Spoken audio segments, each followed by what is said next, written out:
Alright, hello, greetings and welcome in everyone. Hello. My name is Harrier Citadel, avian alien sentinel of Fort Misthaven, perpetrator of creative chaos, general maker of things, and still fighting with an aching thumb. There. Sorry about that, lads. Sorry about that, guys. Hello, Krahazik. Hello, Keith, if you're still here. I know I delayed stream, like, by an hour, on the hour, an hour ago. Sorry about that. I was still doing battle with certain things, trying to get Thumb to cooperate.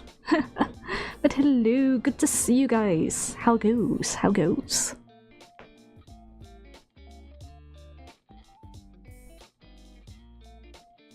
Even then, I'm still kind of running a little bit behind where I wanted to be. Because I lost my file for a moment and I needed to find out where I put it, but I just opened it, so yeah. Whew. Small victories. Yeah. Okay. But yes, we are here. And the plan for today is to do a little bit of work on Art Challenge Madness. So, we shall see how that goes. We've got almost all of our characters in place for that, for the art challenge that we're doing. It's the Owl Crossover Art Challenge, hosted by Wilhelm van der Bos. This week is the deadline. Whoops. But yes, I promised myself that I would try to do an entry for every single one of his art challenges this year. So, here we are, trying and doing our bestest, right?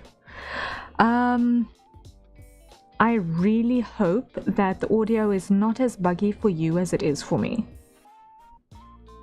Because good grief is it buggy by me. Like, wow. It is... The music is so buggy by me.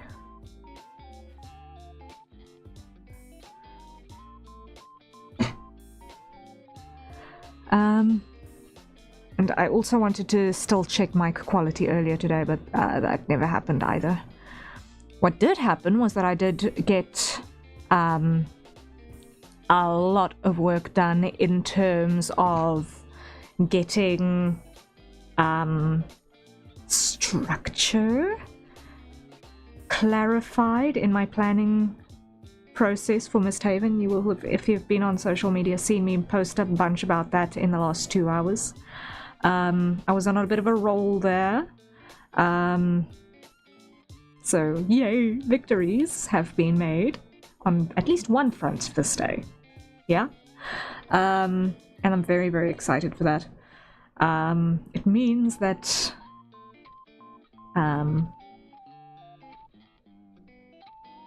it won't be long until we'll actually be able to start writing prose, I don't think. Which is gonna be cool. Like, I've got almost all of the building blocks in place now in a way that makes sense, that from there I can actually go and drill down and write the prose for each of these sections, which is gonna be really nice. Because the prose then gets converted into script format. I just find it's easier to write in prose in terms of capturing the emotional beats of a thing. And then from there, it can be taken down into script format where indications can be made for different animations, who's talking, bloody fish paste, all that jazz.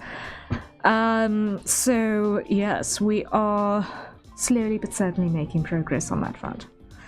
And speaking of Misthaven as well, the challenge that we are doing, I have decided to actually incorporate a bunch of Misthaven things together in the crossover drawing as well. So we're actually going to get a little bit of non-canon, but close enough, potentially, madness happening in our illustration today for our crossover challenge. So the characters that we have included, that we drew last time, a couple of weeks back now, are going to be Lark from Project Misthaven itself, which I still need to actually I need to give Project Misthaven a name. I'm still working on that. Project Misthaven does not actually have an official name yet.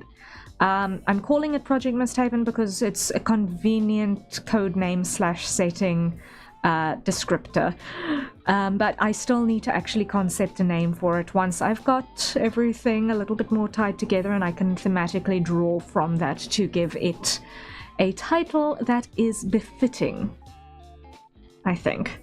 And I think also when it comes to that, and it's a little bit further down development and blah, when I have run it past a couple of beta readers and beta players, then we will be able to actually brainstorm a title between this first round of testers, and from there actually, have an actual idea for the title for Project Misthaven. So for now, it's a working title, but we're getting there. And if you think that I am... well, we'll be doing alpha playing before we go to a beta. Yeah, this is true. I'm so used to basically being in the writerly sense of things, where you kind of just skip the alpha phase. You just kind of skip straight past alpha when you hand off your manuscript to a beta reader. So from the writerly side of thing, that's what I'm used to. Like, first editing pass after getting the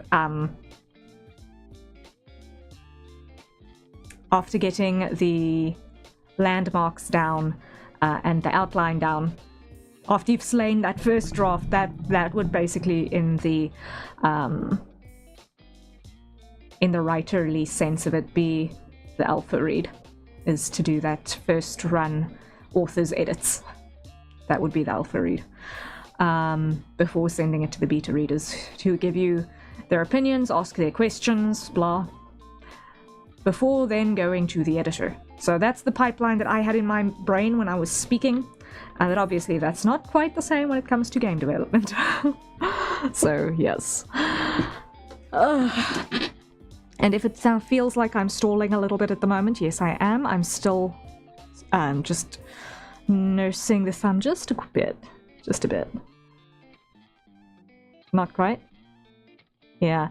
Look, I won't claim to be intimately familiar with the exact pipelines that you can expect inside a game development studio. Alpha playtesting typically done first in-house by the devs. Yeah. That's hence why it's my comparison to that first editor's pass of the author actually editing their first draft, being the alpha test. It's because it's basically the same thing in that sense.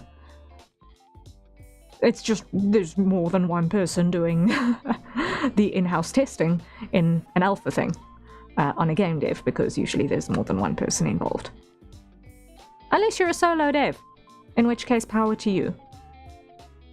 Seriously, power to you if you were a solo game dev. You are amazing. You are seriously amazing. I mean, it's wild. You know what? I think what we need to do first thing is first switch on our timer, and I need to close my door. My cat just pushed it open. I'm trying to get in. 1 second, please.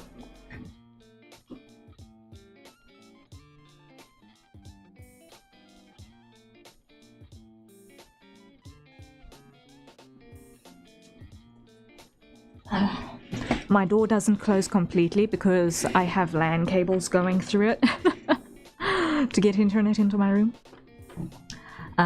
So all of the animals can just push the door open whenever they want to. It's very, very, very, very private and so soundproof, right? So private and soundproof. But alright, and sip of coffee. That is now an hour old. Whoops. Okay. Let us head right over to where we're at. Over here. One day I'll figure out why Live 2D is not cooperative. And I'm gonna stand over there again. I think this is a good place to stand lately. This is where we were at last time. We managed to do the inking and block fill for all of our characters. So we have included Locke from Project Misthaven. Big tangent to get to that sentence now, wasn't it? And then also Wilhelm van der Bos himself, the host of the art challenge, because why not? He's fun to draw. And lastly, for our paladin position, we have included Rem from The Eternally Regressing Night, or The Night Only Lives Today, depending on whether you're talking about the novel or the manhwa. And yeah, so that is our trio. And today, our first challenge is going to be inking in our lizard. Our lizard needs inks. I think that is going to be our first thing that we need to handle. And then from there we can do a set of rough colors. And from there we can figure out the rest of it, right? So let us do that. I think I'm gonna do lizard in 2 sections. We're gonna do the tail.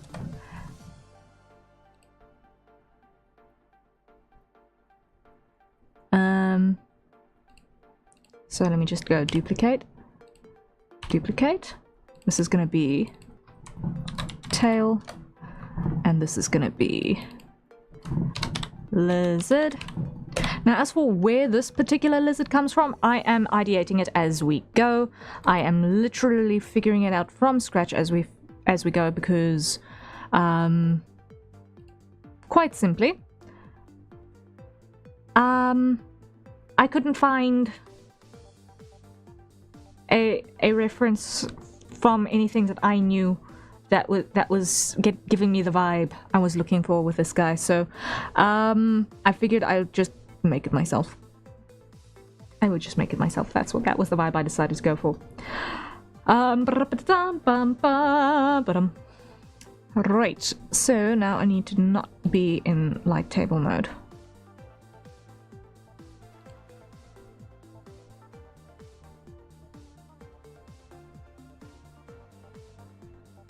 Yeah, because that makes no sense to me. Okay, so first things first, well, let's hide our characters. Yeah. And start with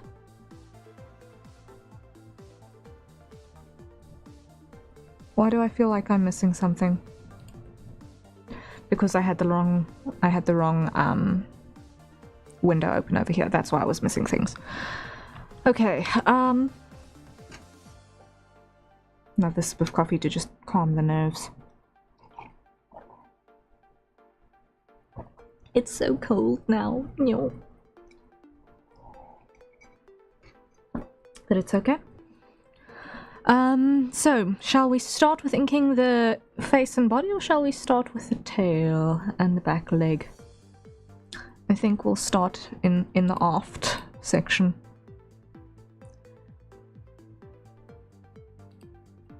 Which brush did I use for this?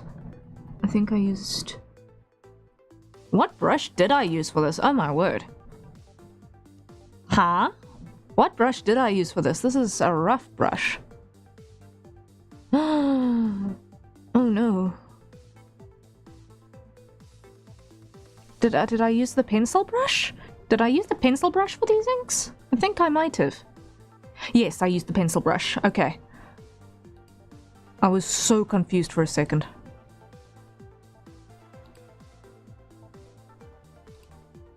Wow. Okay. I was so confused there for a second. Oh boy.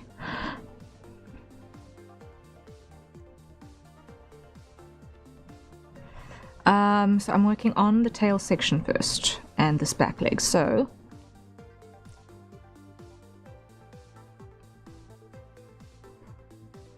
let's see. What is going to be the easiest way to get that curve?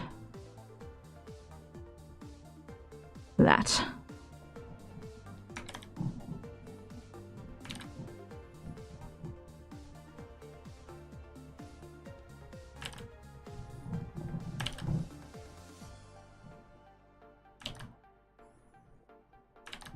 I'm doing this with the whole arm, basically. And that is about as good as I'm gonna get that. Okay. Took a couple of tries, but it's about as good as I'm gonna get that.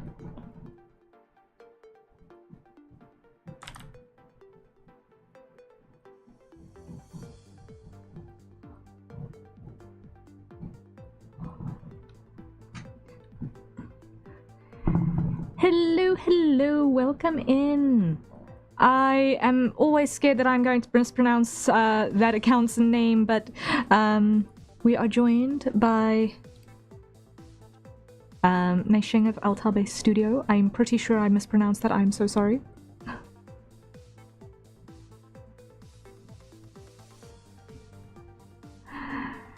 It's Naisheng on my studio account? Yes, I'm always so scared I'm going to mispronounce the name of your studio account. I am so sorry.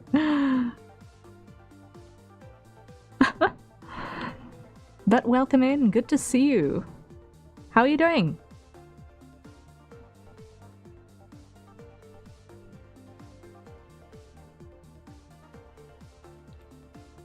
It's lovely to have you joining us. Alta Be. Be? Is it Be or B? Is it Be or B? I never know. Everything key? Okay. Okay.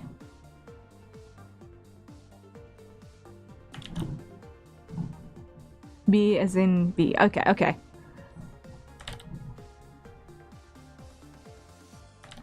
Thank you. I feel much better about that because that has been something that I have not been 100% sure about for the best part of the decade. I'm sorry. I've not been 100% sure. Because every time it might have been said aloud, I might have just not been present for that.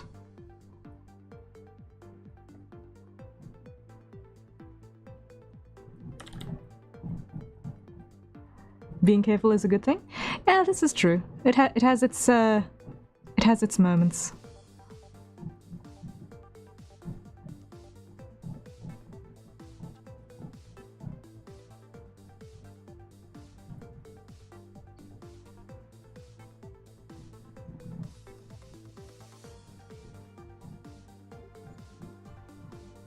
So presently, what we are doing is we are just getting going on inking a lizard for a crossover challenge. I am pretty much designing this lizard from scratch as we're going.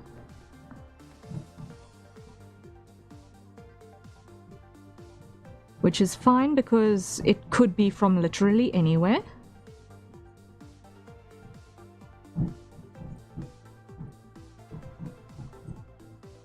And I'm going to not use that line for that leg.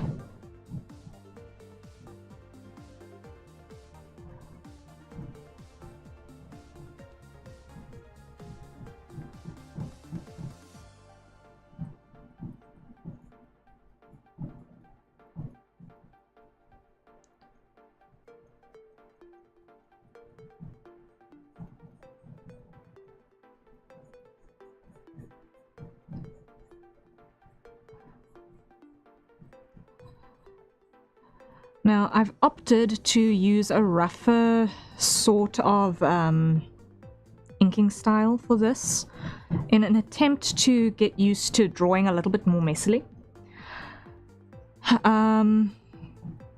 Because I have a long habit of being a little bit perfectionist in terms of my line work, which makes things take forever and look hopelessly stiff.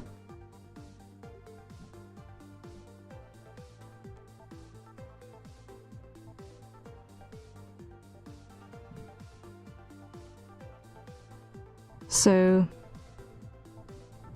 the goal here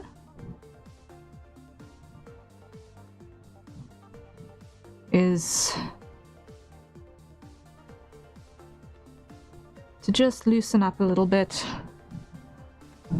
and get a bit more of an organic sort of a feel out of the line work, despite using a vector layer so that if I change my mind about something, it's easier to get rid of. Slow and steady is good. The main issue is not us being slow, it's just digital pen is less accurate than pen and pencil and paper. This is so true. This is so true.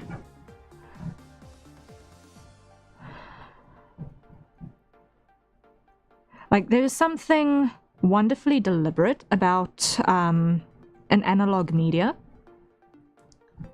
that is absolutely stunning.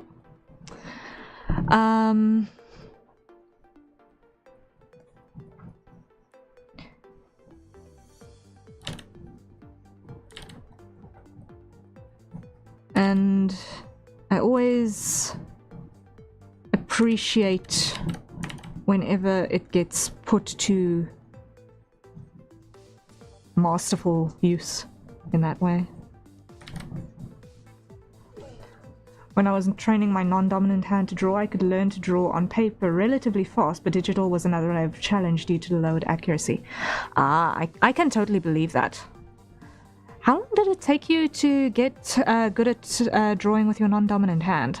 I have very presently relevant reasons for wanting to ask that question right now.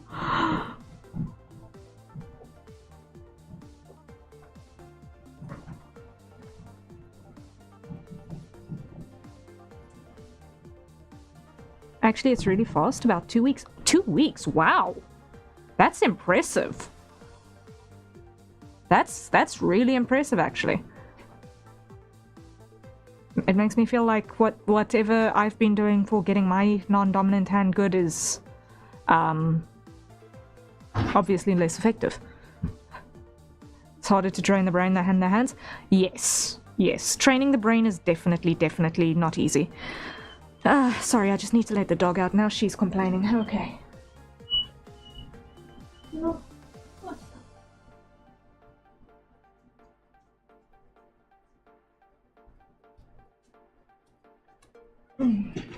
Okay, dog is out. If it's not the cat, it's the dog. One of the other.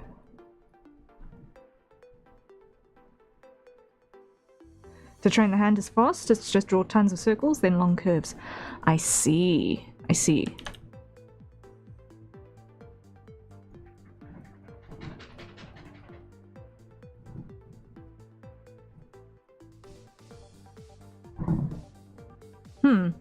Maybe what I should do then...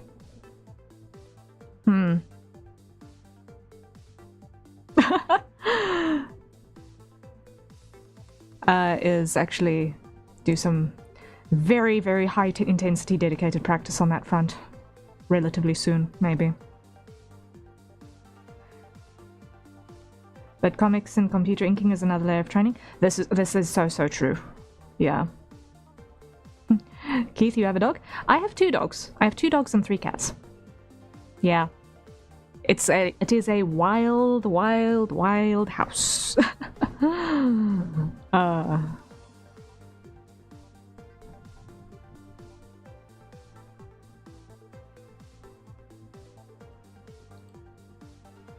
Okay, so this is going to then be our back section. So grab everything outside, invert and fill. And then we need to do our front section. For comics, you have to be able to draw big and small relatively fast. Non-dominant hand has to train on that. Yeah, that makes sense.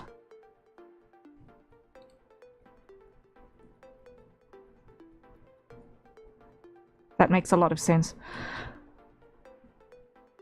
At this point, the hand-eye coordination is the major thing, because what one feels like the non-dominant hand is kind of dumb. One doesn't necessarily intuitively reach for things with a non-dominant hand in the same way, so you have to deal with the different surface, the slippery surface and the less accurate surface. Yeah. Like, I've been struggling with the last 2 days again with the thumb on my drawing hand being under strain, the little muscle being under strain. For the last 2 days, so I've been trying to rest it, but naturally I can't afford to just stop doing whatever. So yeah, I am definitely looking at training methodology, so this conversation is happening at exactly the right time. I only did it because I injured myself, but I didn't want to not draw for a month. Yeah. It's not the first time that I've had a bit of a hand injury as well. The previous time I was building a dragon as a prop for a school play. That was April 2024, and my hand was absolutely destroyed from that project.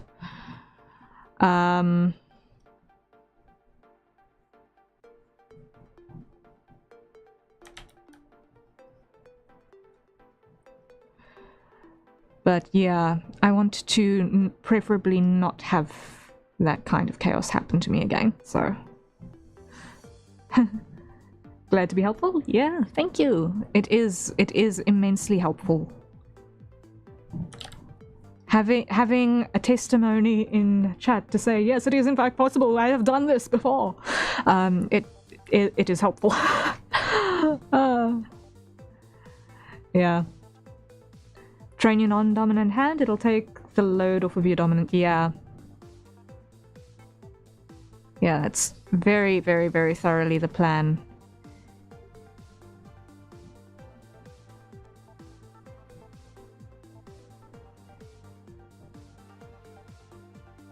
In the relatively immediate future. So, barring other circumstances, I'm definitely going to be working on that significantly now. This weekend is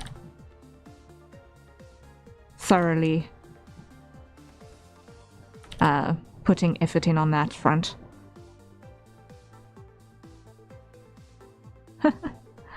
Just know, even if you train it up, the ability of your non-dominant hand is going to be like 80% of your dominant one, so you need to push that 10%. Okay. Be right back. No stress, no stress.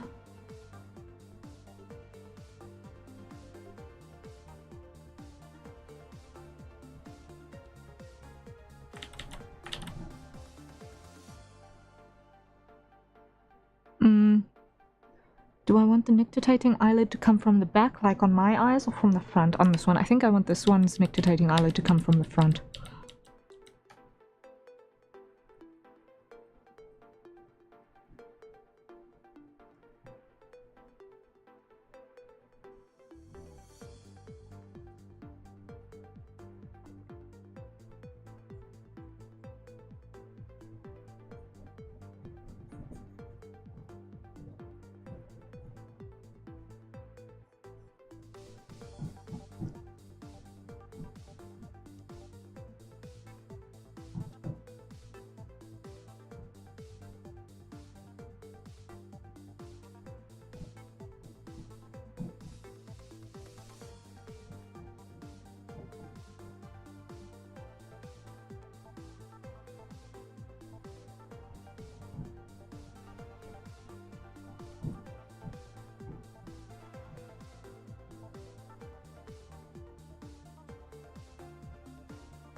undo a bunch of that because I'm not exactly happy with how that ended up moving.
Drawing this guy again, it reminds me that I need to probably brush up a little bit on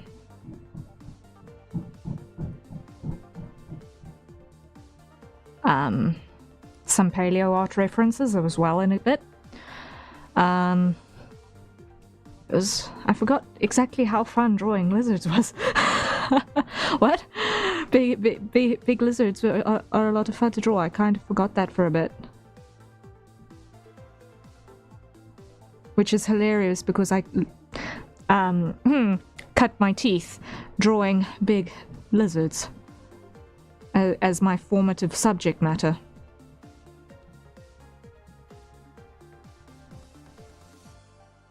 I need to brush up on more paleo art. It's fun.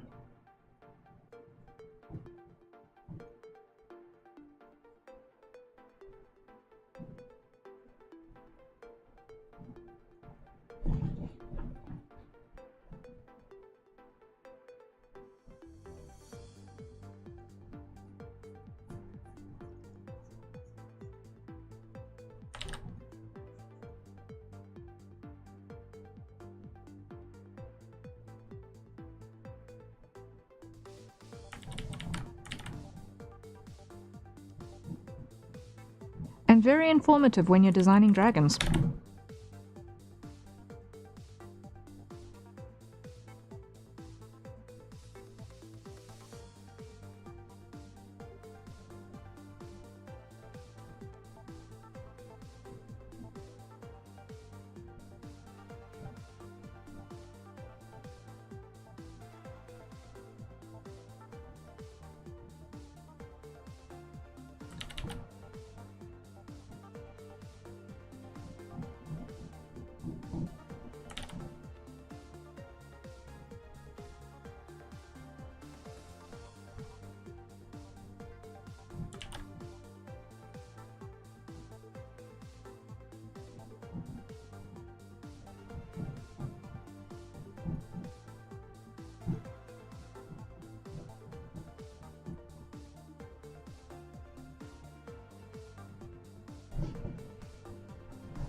Nice. Thank you.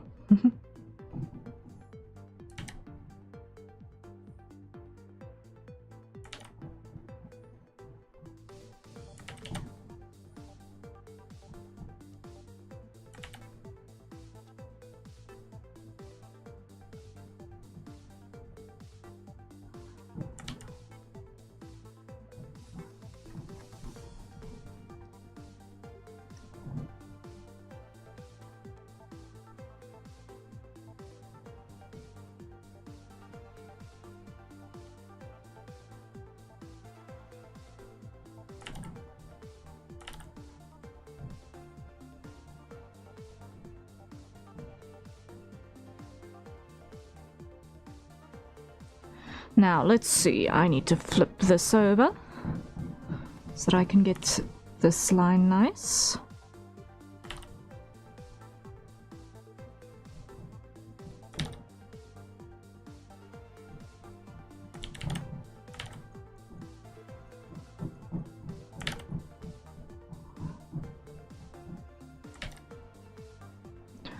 And this line gone.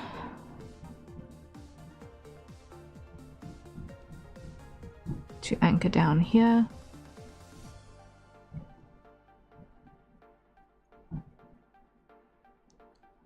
And upright, please, thank you. All right.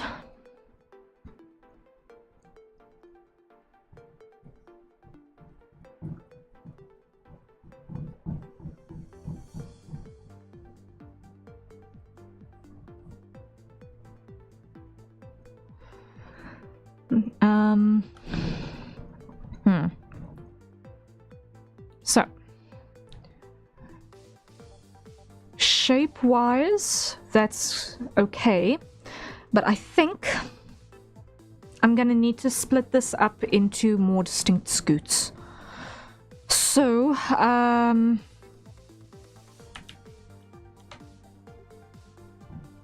let me actually undo this entire section over here, because it's not quite going to do the job that I want it to do.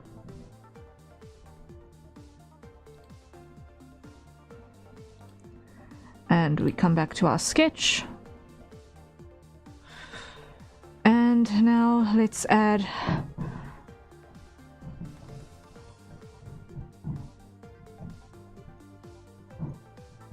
a little bit more guidance for ourselves here.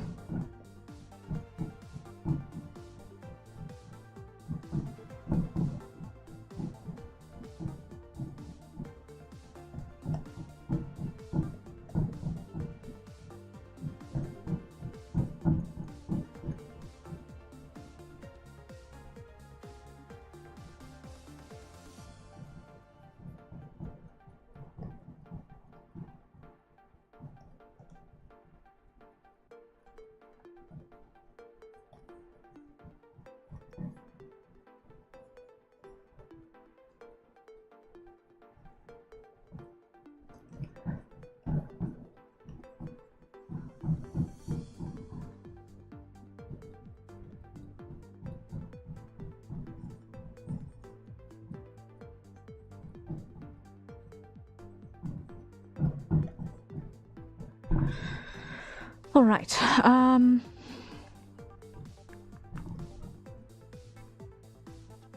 So that's a start.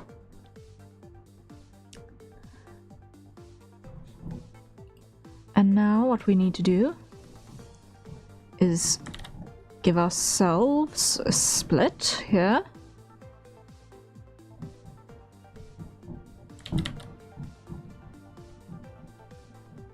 Which will help us to identify the barriers for our scoots. Got to go. See you next time. Thank you so much, Mei Shing. Have a great time. Best of luck with the things you need to go do. And have fun. Rest well when you get to it.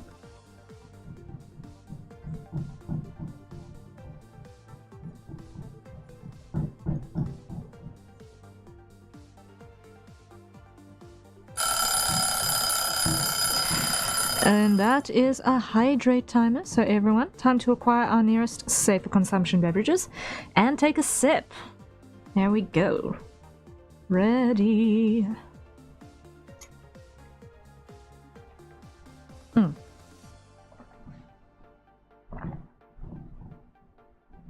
Okay. Our lizard is starting to look a bit more reptile by the moment.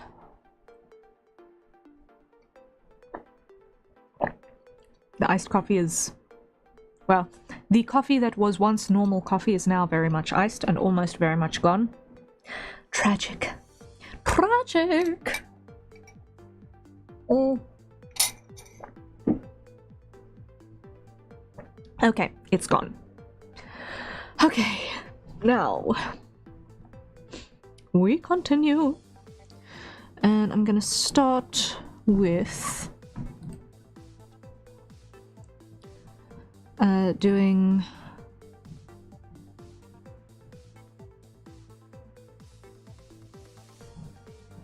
boundary scoots over here.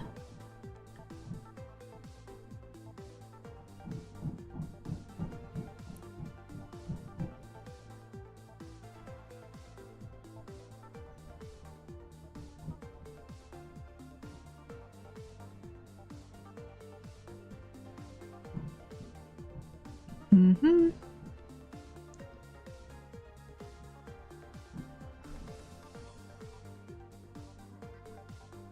What do your two dogs' names start with? Both of mine two start with a B.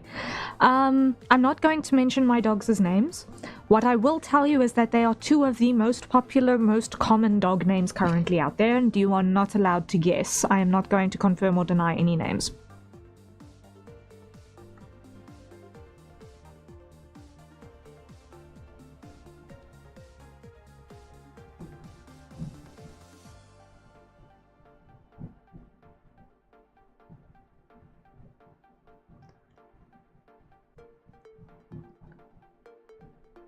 One of them was a SPCA adopt.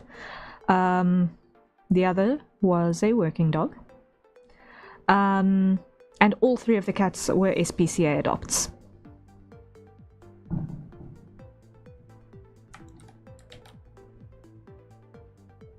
Just to clarify, I did not want to know their full names. Yeah, I know, it's just that if I give the letters, it's easy to guess, based off of the list of, like, common names out there. Beep.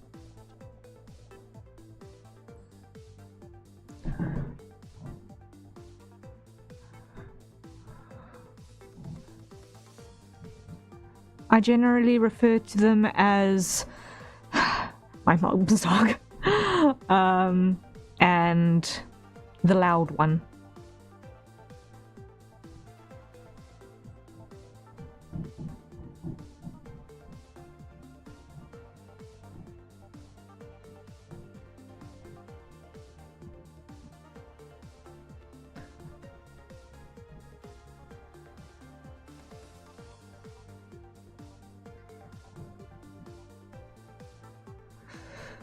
I'm not happy with that boundary, that's too sharp.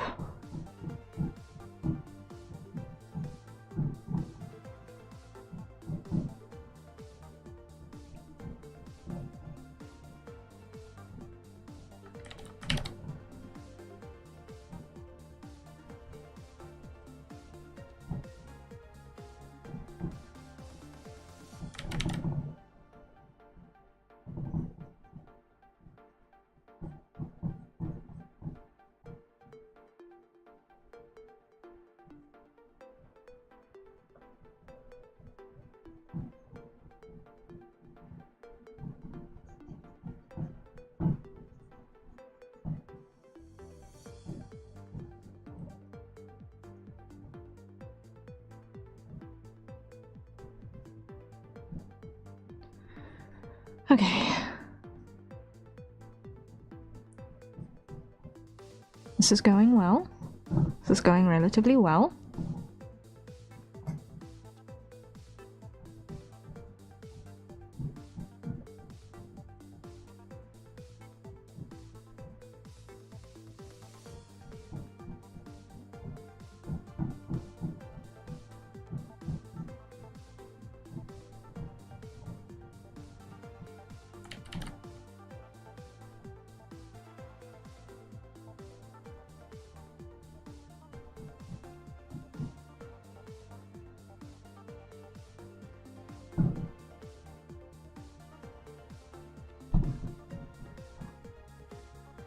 And check and test.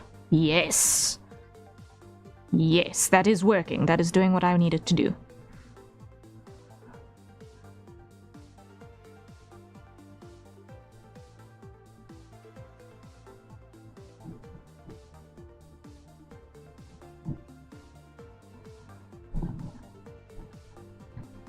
That is doing what I needed it to do. Woohoo! Yay! Victory! Alright. Now, we continue. So, at a point, which I think is going to be arriving around about here. I think this is going to be our point for it. I'm going to do a center scoot that's going to basically break the pattern.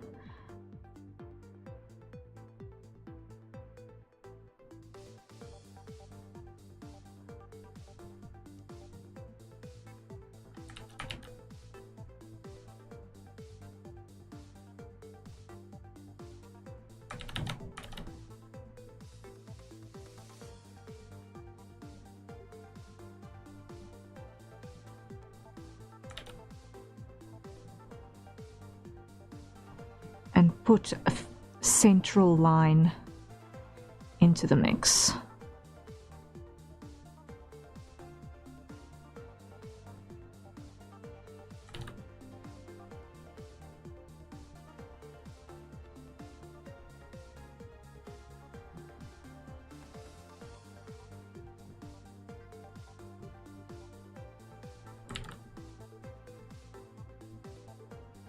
Yeah.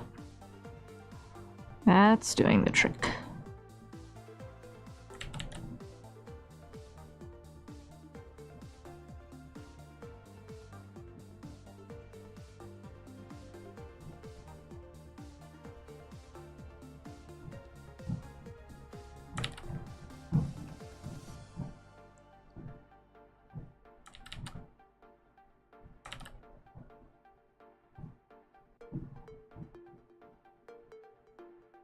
Just trying to keep this as loose and organic as we can.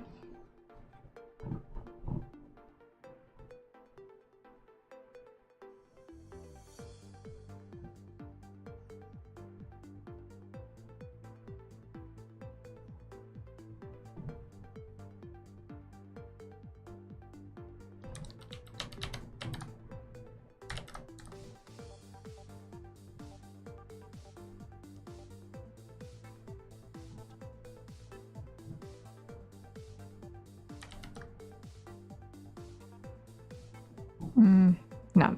Get rid of these. Not happy with them.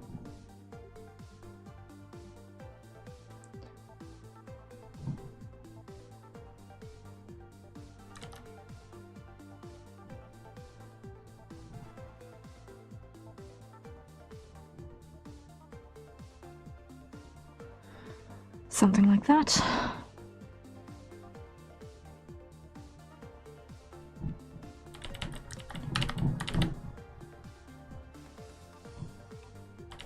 And from here, the scoot evolves into a bit of a spine.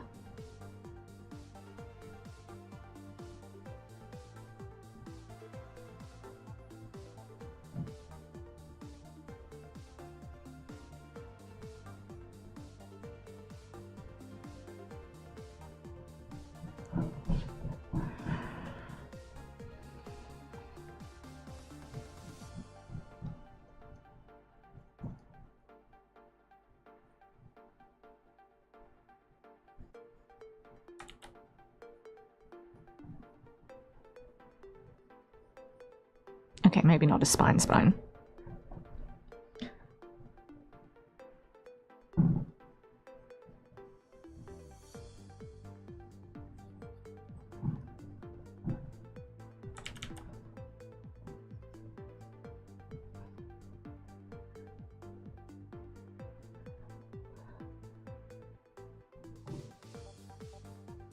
Both of my two dogs are brothers. Both of them are pretty chill unless the older one sees one of the cats and will try to chase them to sniff. But of course the cats just put up boundaries.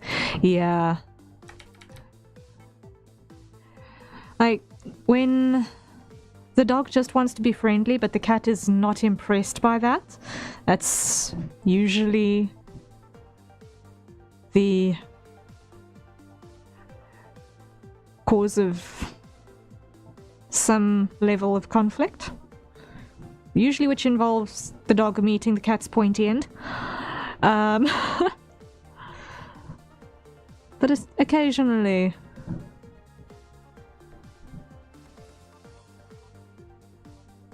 Nice to see them get along when they do.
Not heard that before. The cat's pointy end. Well, okay, let's just be fair. They have several of them, and they usually move really swiftly.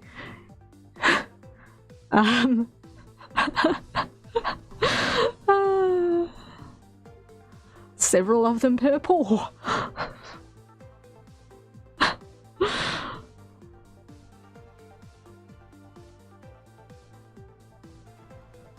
Friend-shaped wide daggers.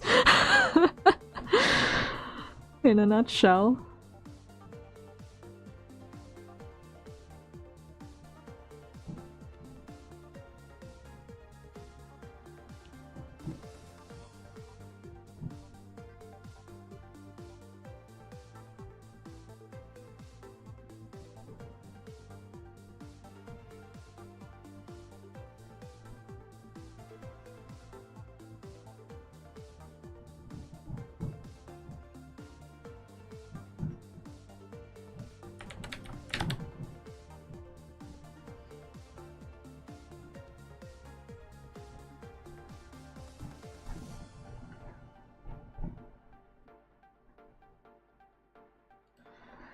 Okay. So far, so good. And let's just check that. It is still making sense. Yay! It's still making sense.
Okay, now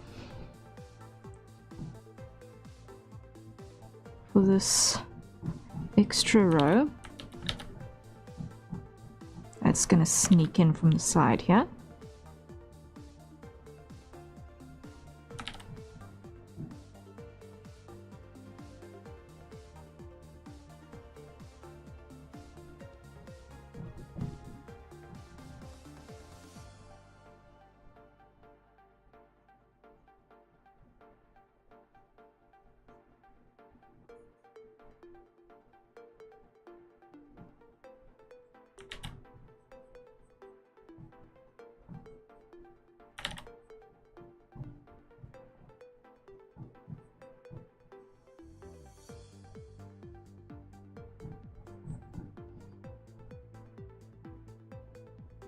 Surprisingly tall scoots here, but I'm not dissuaded by that. I think it looks pretty good to actually have these ones be a bit taller. Adds a bit of interesting visual dynamic.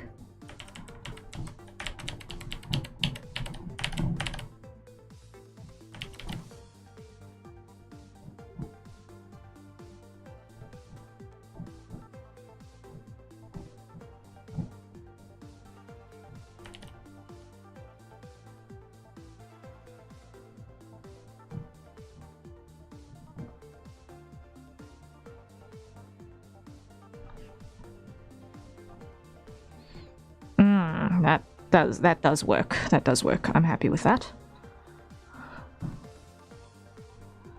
So now we work backwards on the same sort of a concept.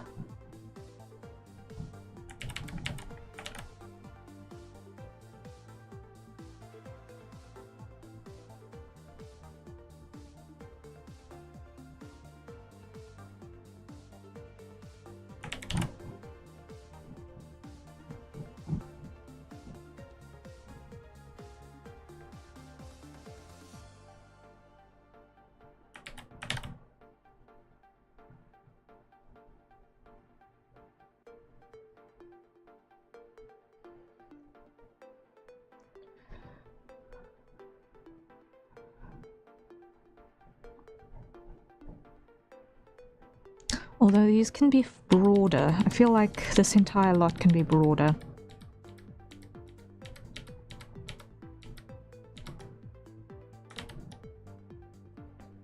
How do I want to achieve that? This way.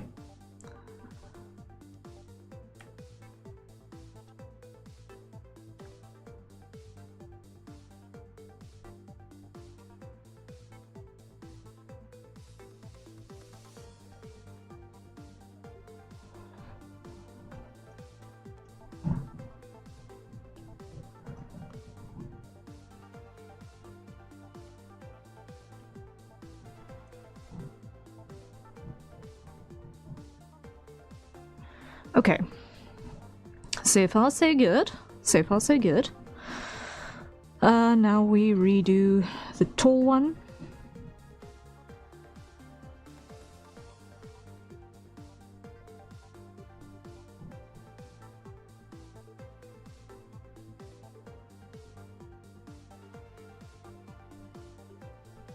On the side here.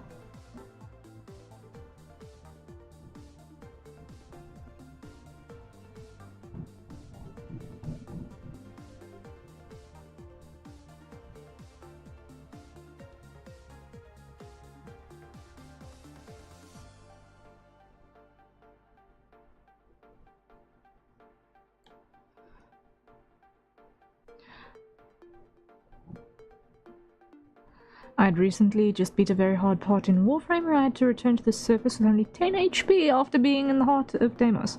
That sounds like you got very, very close to a very dangerous situation, and well done for getting out of it. Wow.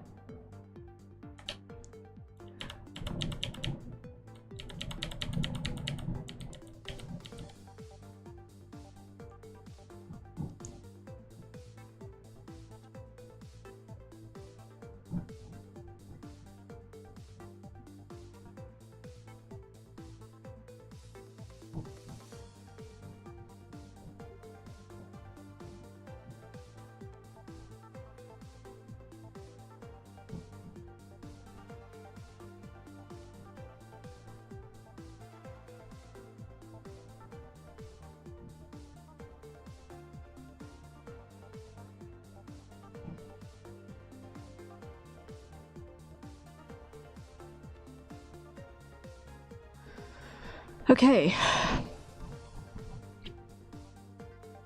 So I think that's about as good as I'm gonna get that. I'm not redoing that again.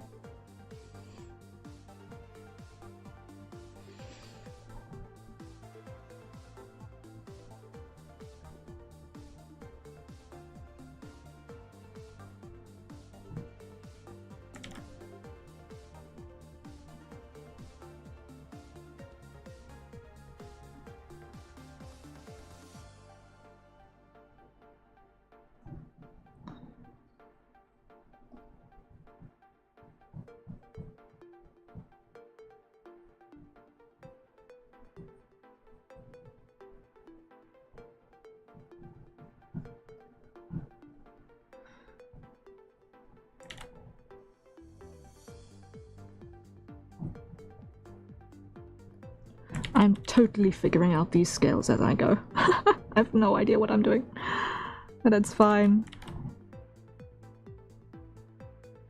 It works.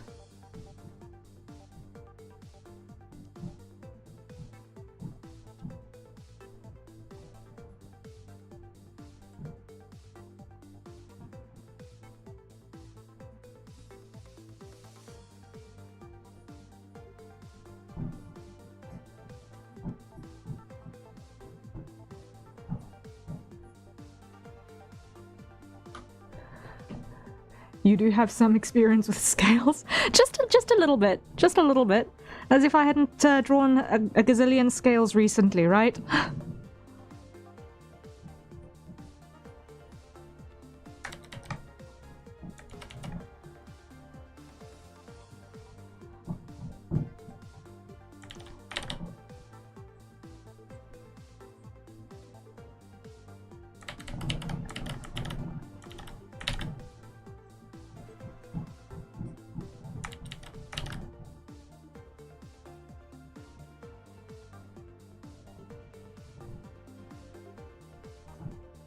Can't imagine why you would have done something like that recently.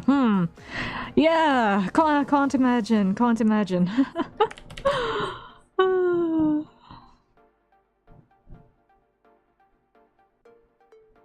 Okay. So we've got at least one part that's making sense, but I don't want that to be coming down that quickly. I want that to actually terminate over there. So now we add a similar row of these sorts of things on this side.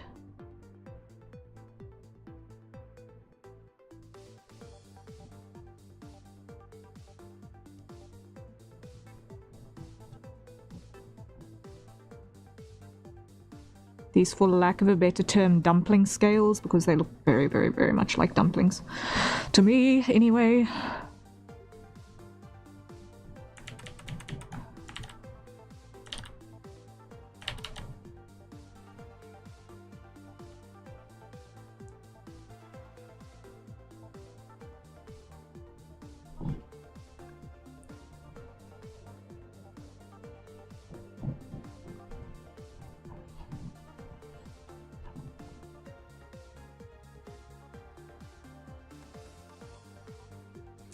And it would help if I could actually just get the distribution of volume to look right. Maybe it would help if I actually flip that over.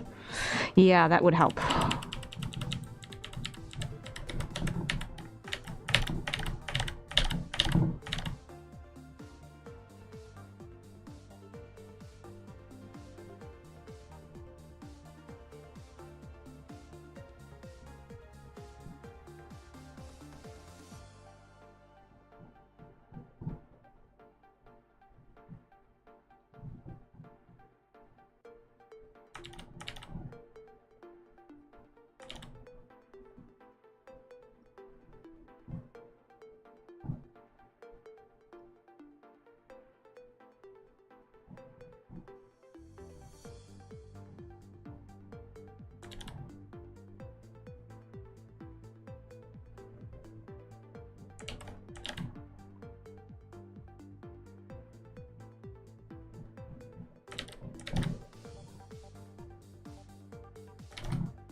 Okay.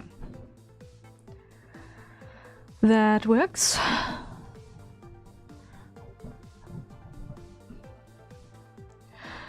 Now let's think about how I'm going to handle this rear section. So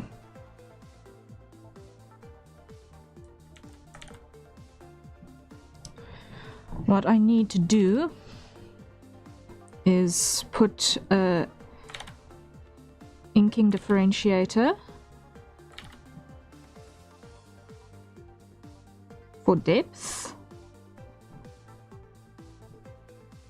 over on this side.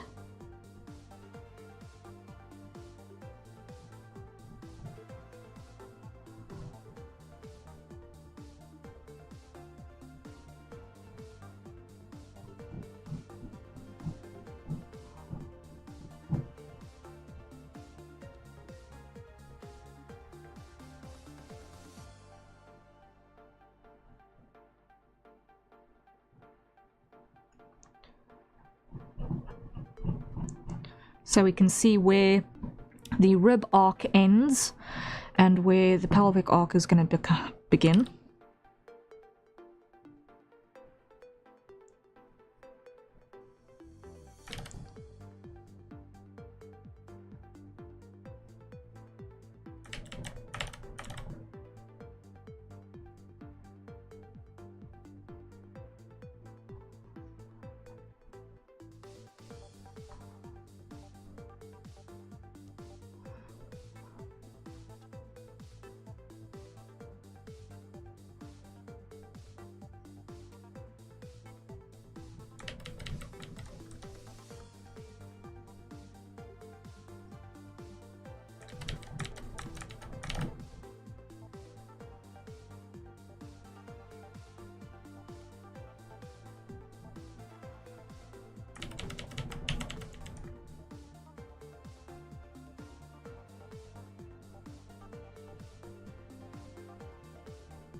Something like this.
Okay. That's that row. And I want to do something similar over here.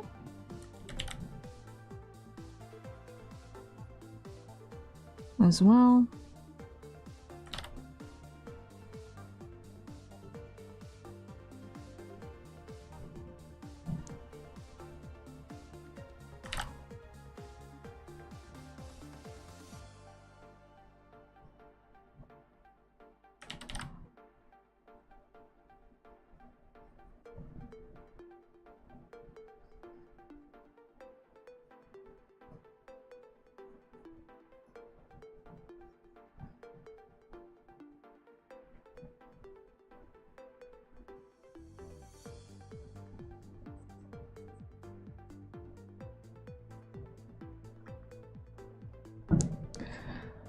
Okay.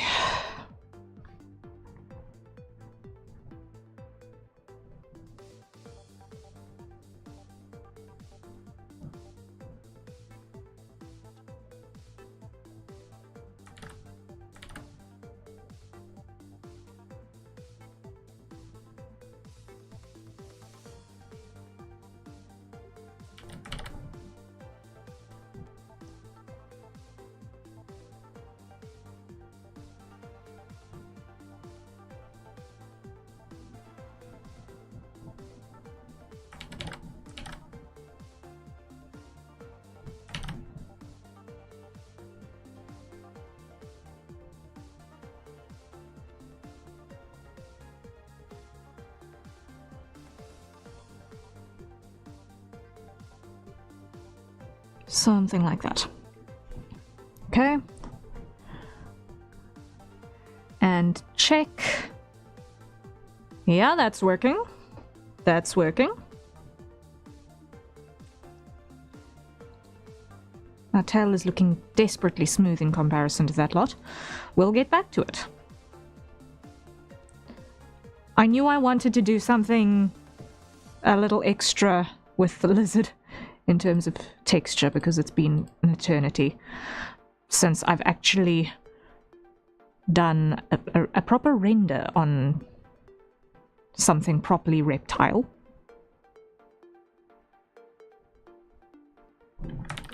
And I've been missing it.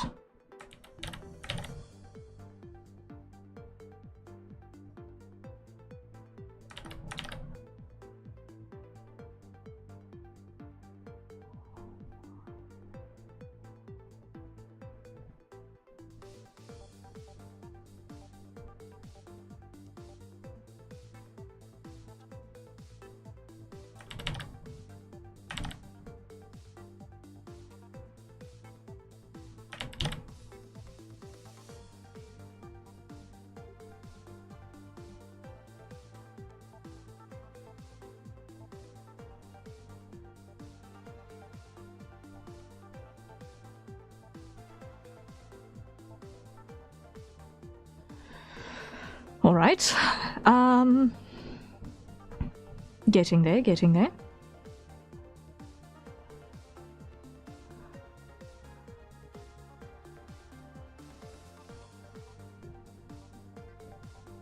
Let's broaden this up because, once again, I managed to make it too narrow on the far side.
Okay. We are getting places.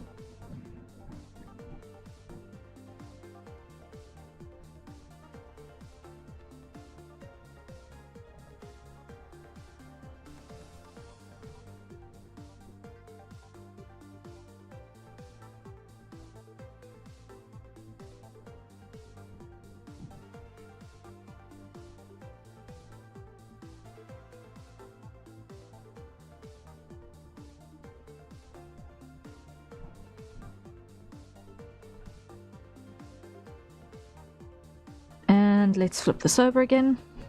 Yeah? That's working.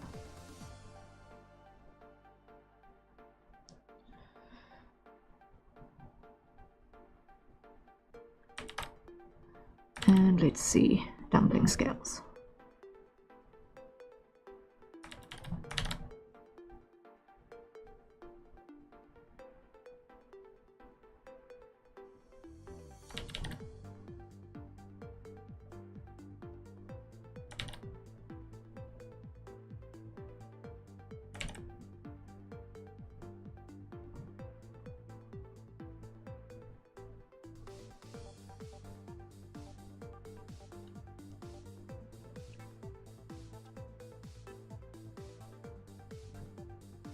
And flip.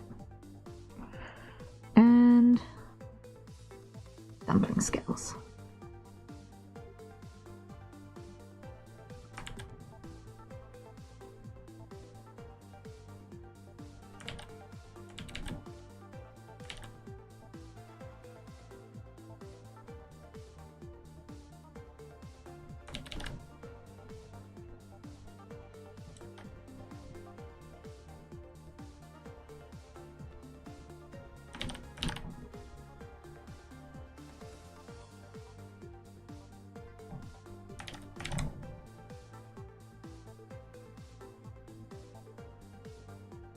Okay, there we go, there we go, there we go.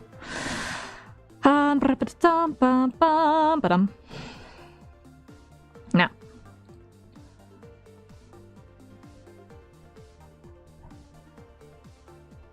that is going to have direct correlation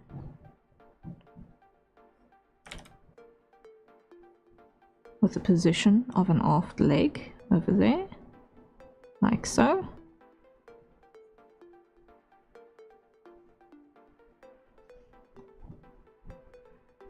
And similarly,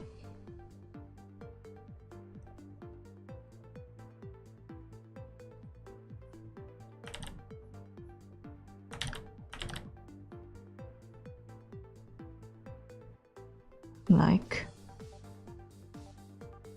so. And both of those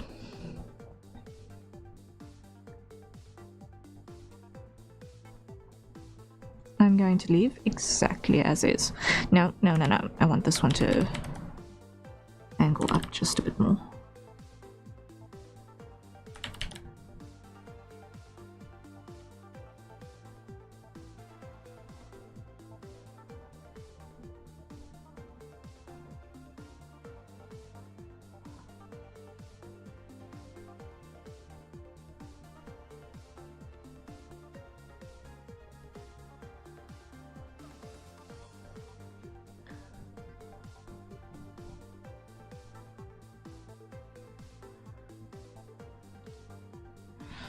Okay. And test. Okay. So far so good. We're getting places, we're getting places.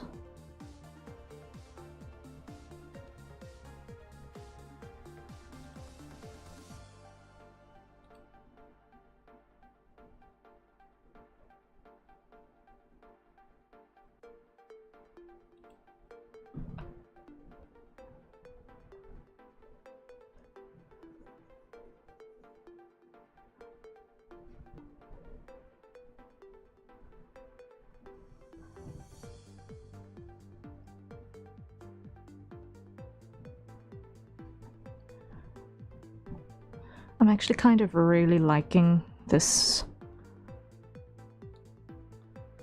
inking with the pencil, actually.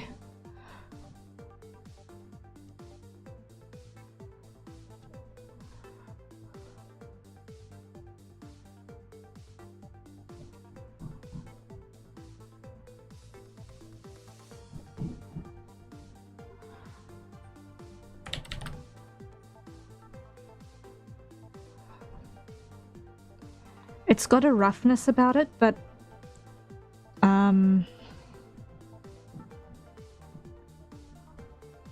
it helps bring that sketchy freedom to the illustration.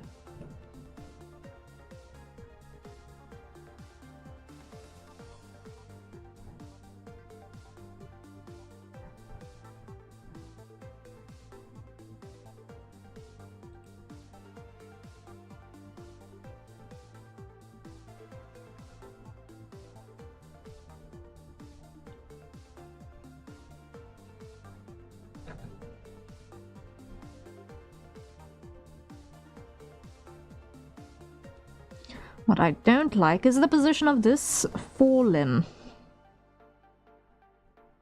And it's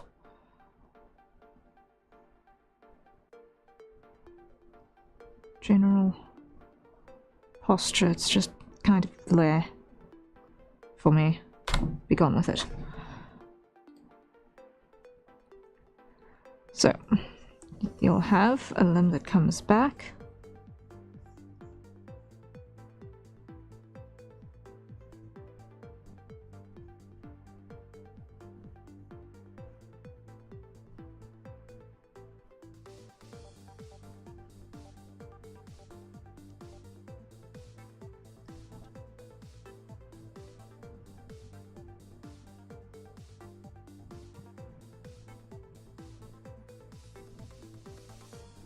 Something like that. Calyx, welcome in, welcome in.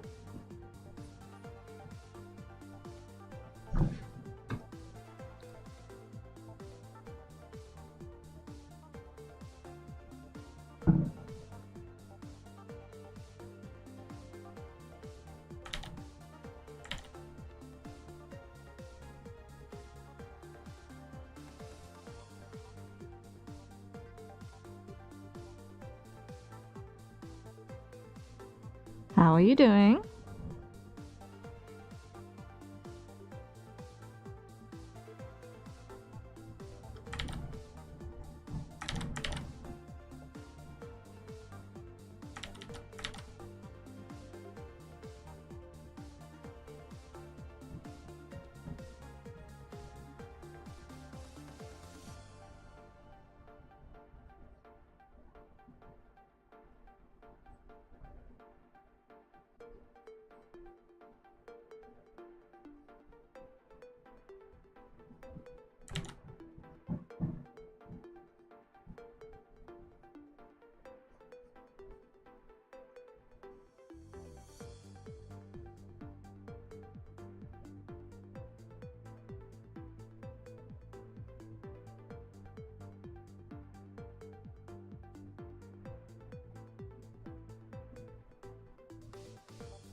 I like how you just dismiss my entrances as just random Calyx things now. I have learnt. I do not understand the references, so I guess it's just like, okay, this is just Calyx making the standard entrance. I think I'd like to dominate the world when I grow up.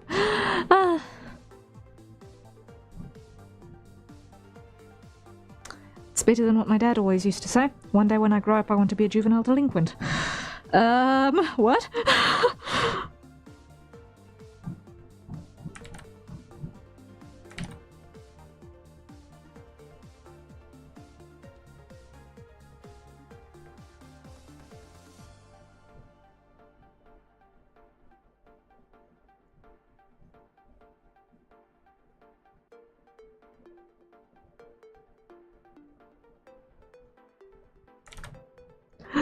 Yeah, that's not something most people generally plan for.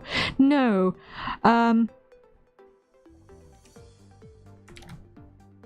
Also, that's a wild thing to say when it is one's birthday and you're entering your then 50th decade. 50th, not decade, 50th year.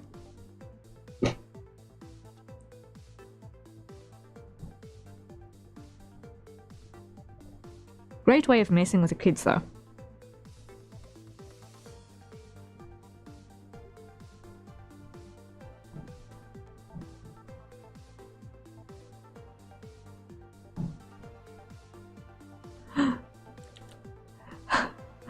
"50 decades? No, I meant to say 5th decade, and then 50 came out. Hence why I was stumbling over my words a bit there.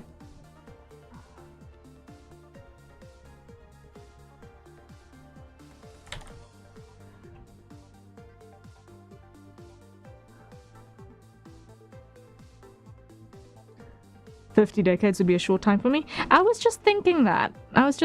Actually.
Yeah, that is one of the franchises that I generally don't touch with a barge pole for my own personal reasons.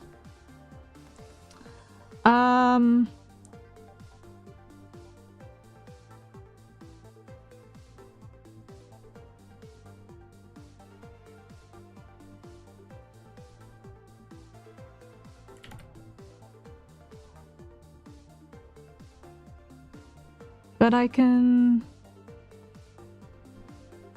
appreciate long-lived species having their quirks.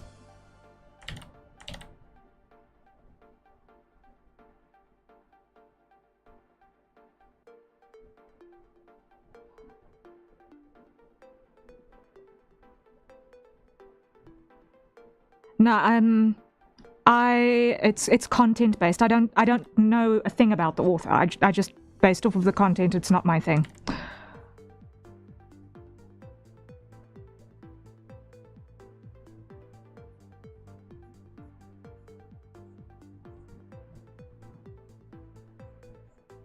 Got nothing against the author. Don't know anything about them.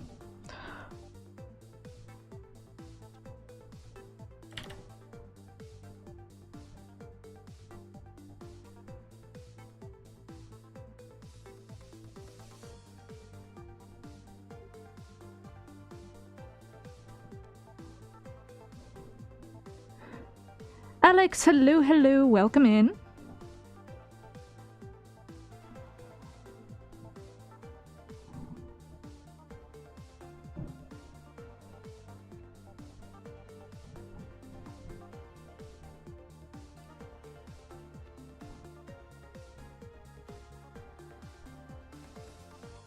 How are you doing?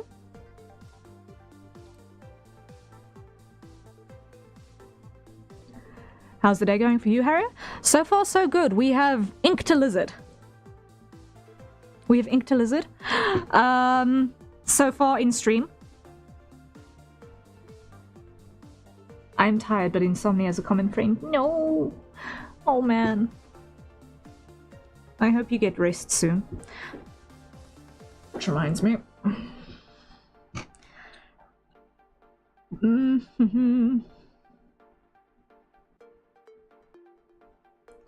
Should probably put those on for a bit.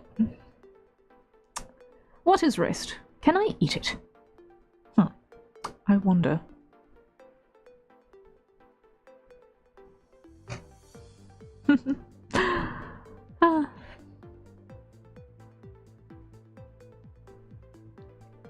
Is it food?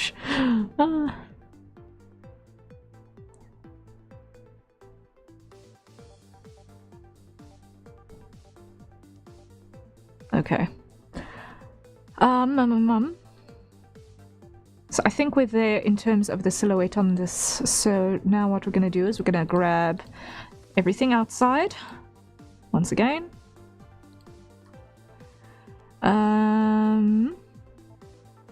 Invert and fill. Okay. That works. Now we come back to our tail section.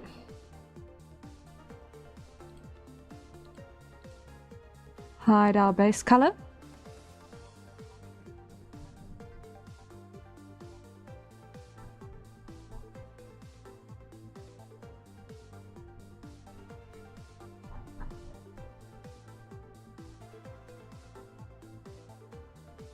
Do any of you think of the vertical takeoff and landing jet when you see Harrier's name, or just me? It's not just you. It's not just you. Okay? Legitimately, I have had that. I have had that.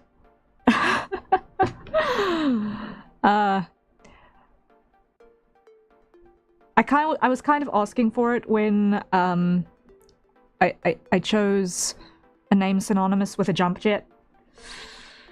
But it works. It means that for all of you technically minded people who are familiar,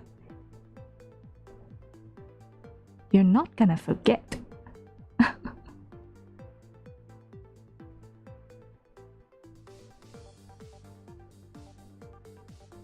Plus techno floaty wings. Exactly.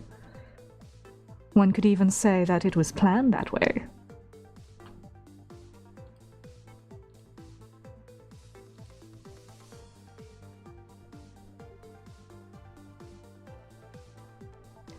You chose your name? Your parents didn't decide for you, like us suckers? Well, if I'm being pedantic, technically Lark chose my name. Technically Lark chose my name. Spoiler alert. But he was kind of in a hurry at the time, so I don't blame him.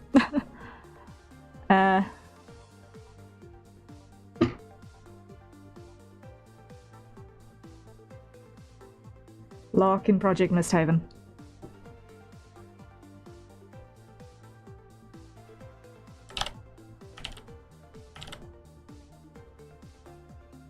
Yeah, it's his fault.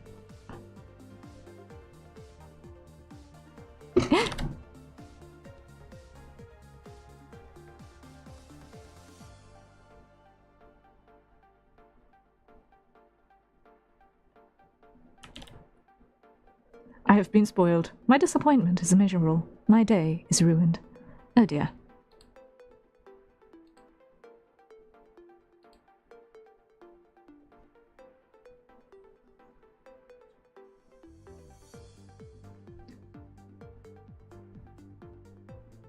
Well, to be fair, I did get the name while, or as a direct result of persistently chasing people through the mists like a mad banshee. So, apparently the name was earned.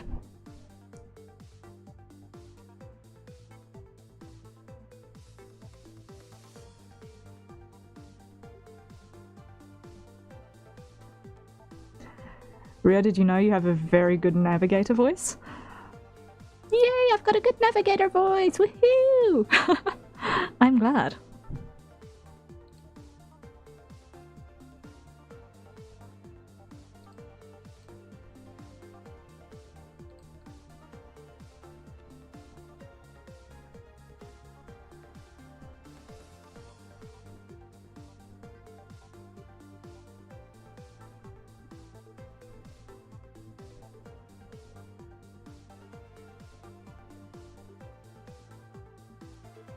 Turn right in 50 meters. Turn right.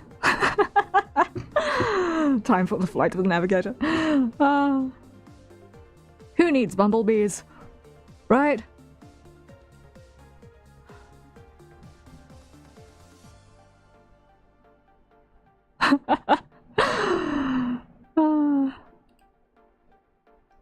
All my life I wanted to be the GPS lady. Turn right, you blithering buffoon. You're going to hit a tree. Too late.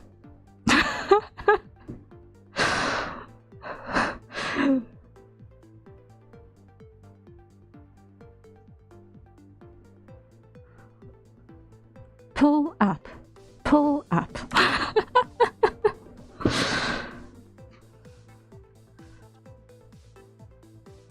Have you considered the first rule of navigation?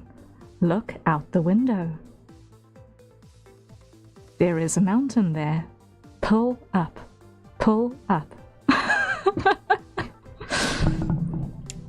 Too close to rain.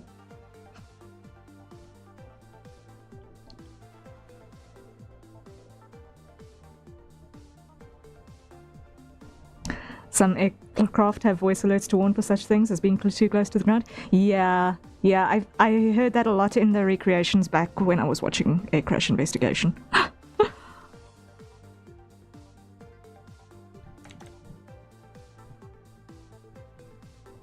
Way back in the day when I was a tiny tot. With nothing better to do with my time. Actually, I did have better stuff to do with my time. Around about then, I had usually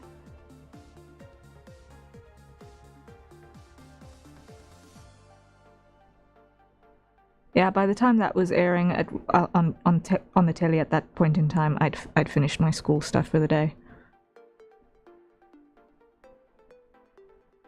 And was probably just sitting at the coffee table drawing while watching documentaries. Watching documentaries and drawing dragons. That was the in thing of the time.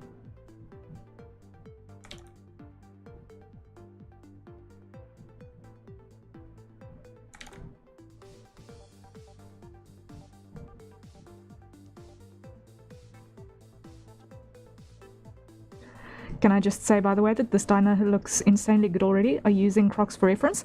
A little bit. I am entirely drawing this based off of what I have in my internal visual library of what I've remembered from observing pictures of crocodiles and lizards over the years.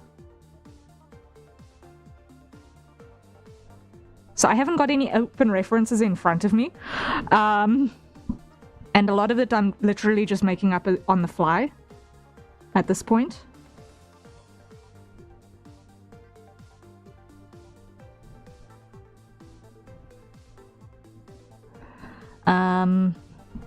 But yeah, definitely crocodilian influence.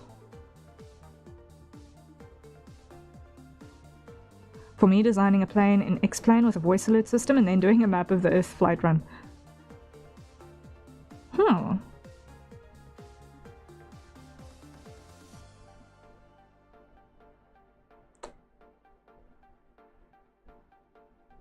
Oh, wait.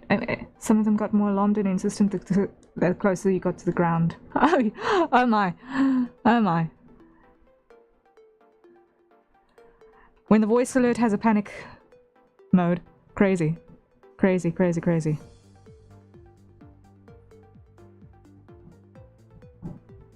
I missed that.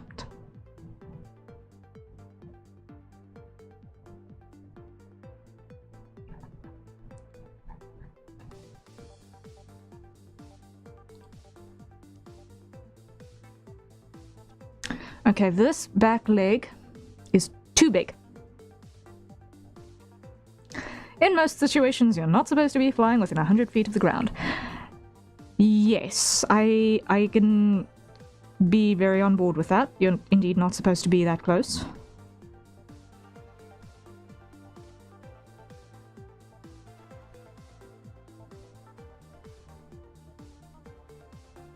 Paint a thing on the roof that says if you can read this, you're too low.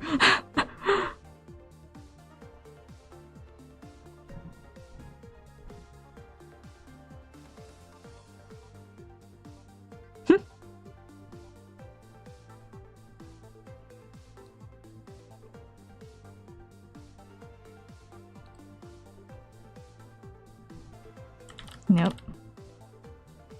Let's grab this entire section. Like so.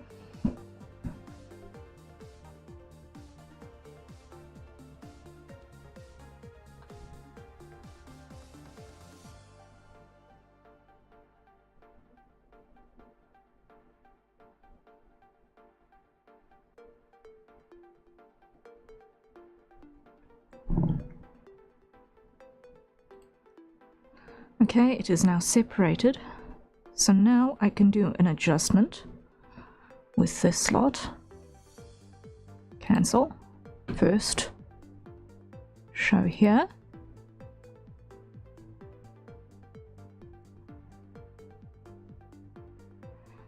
Pivot from here.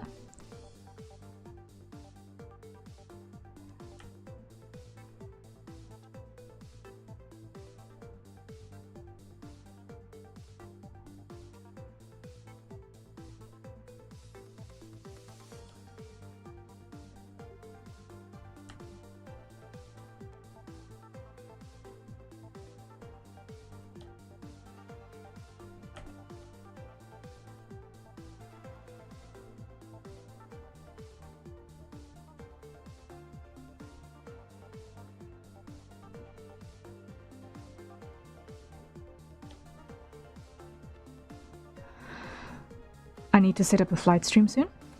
Ooh, fun.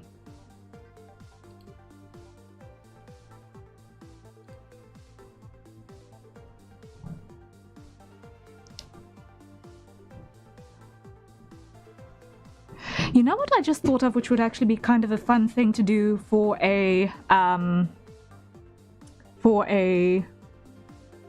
stream or a group type of collab type thing. If I'm gonna lie down and try and sleep, even if it's just a bit. Hope stream goes well for everyone. All right, Alex, I hope you managed to get some rest. I really hope you managed to get some rest. Recently acquired a flight yoke with a throttle quadrant and a set of rudder pedals. Ooh, fun. That'll be interesting. Actual flight sim thing going on there. Awesomeness.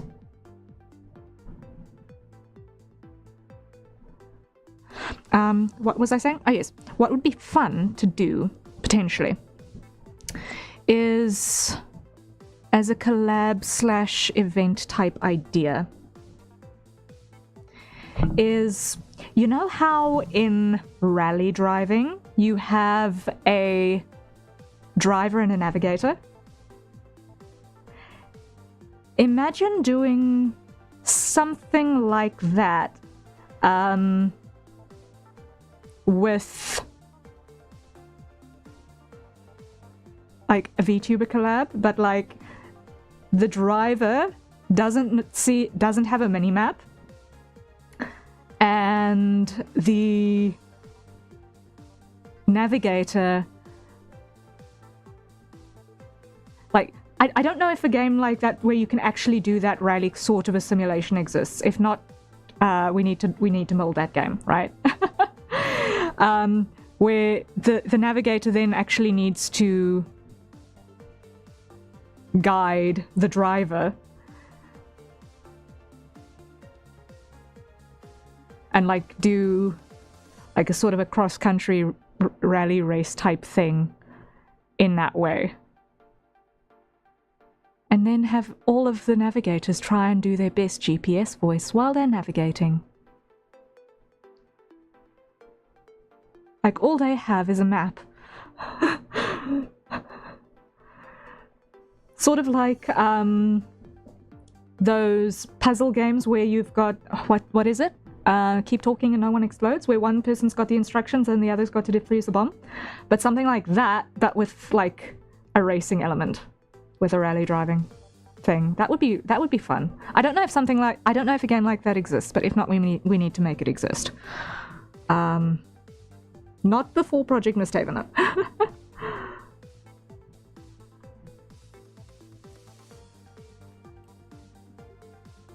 That would be a fun collab game. Even with flying? Yeah. Like any kind of locomotion, really. Like you could do it with vehicles. You could do it with aircraft. You could do it with seacraft, even. You could do it with underwater cave exploration.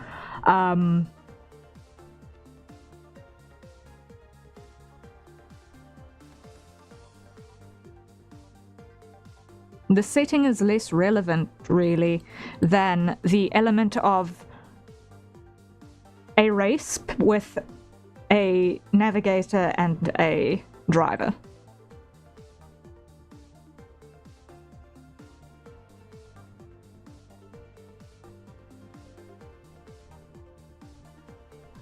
And if the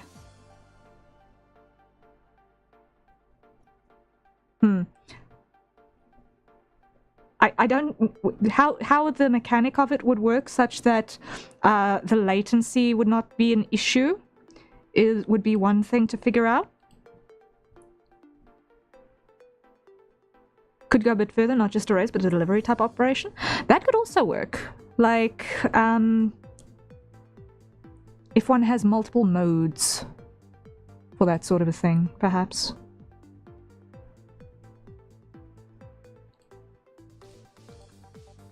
Depending on what the flavor of the day is.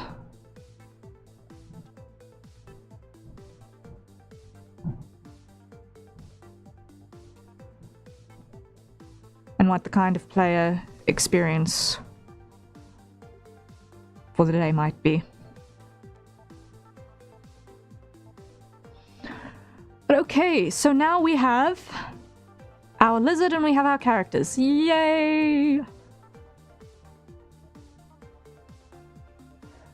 What I don't have, however, is a closed Alula over here. That won't do. No area scaling. There we go.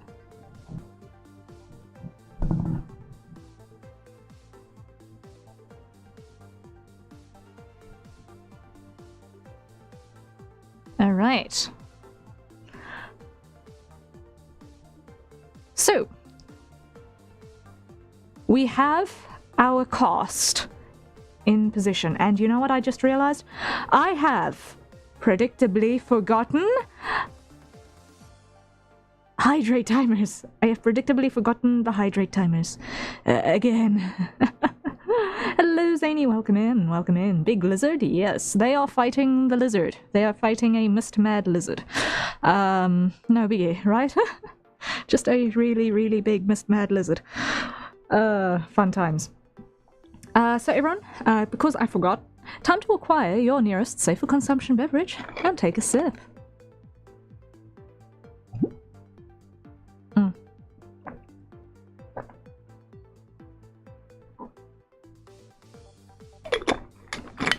But yeah, there we go. So I'm really happy actually with how those scales on that lizard came out. It looks like it'll work. So now what we've got to do is figure out how we're going to handle our colors.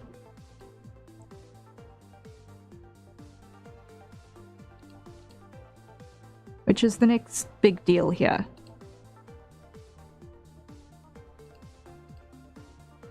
So, hide, hide, hide. Let's just see this. I'm gonna put down there. And scrap that, because that's unnecessary.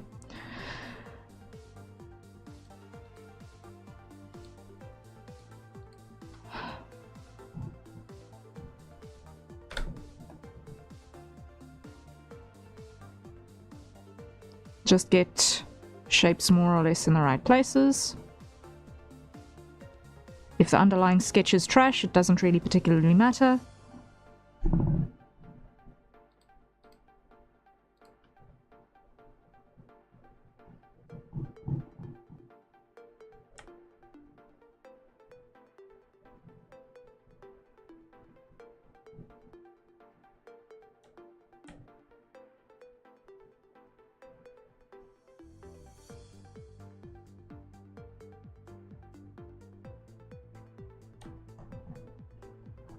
Okay, hide that. Okay, that gives us all of our landmarks that we need. So, first things first, we're going to take this, put it on full scale again there. We are going to totally ignore that a lot of these are really bad lines in terms of what's actually going on. So first thing I want to do is incorporate a ground color. And this, what I want is I want kind of a marshy terrain. Like a little bit greenish, but blah. But like ugly green. So let's start with that. What is our terrain gonna look like? Alright, and then what we're going to do is we're going to go grab a brush. Let's go with that.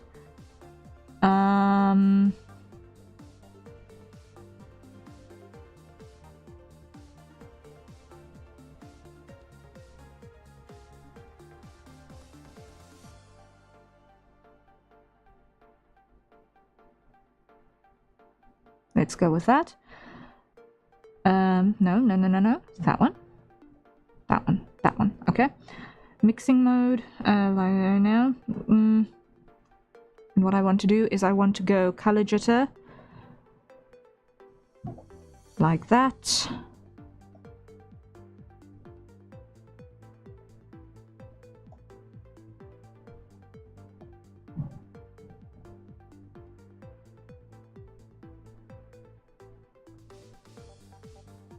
Okay. Now here, switch that on.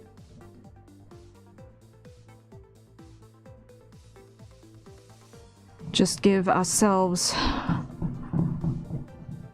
some variation to work with here. Guessing the Barbarian is the one on the ground? Absolutely.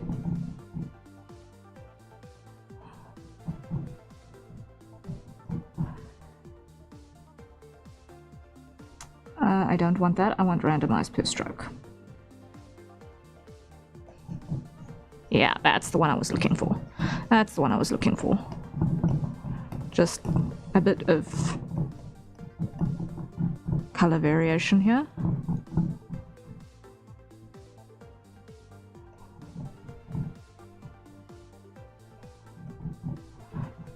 Don't blend with subcolor.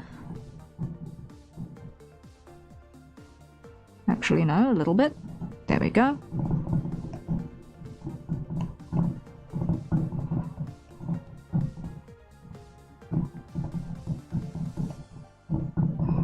So that gives us just a little bit of terrain information.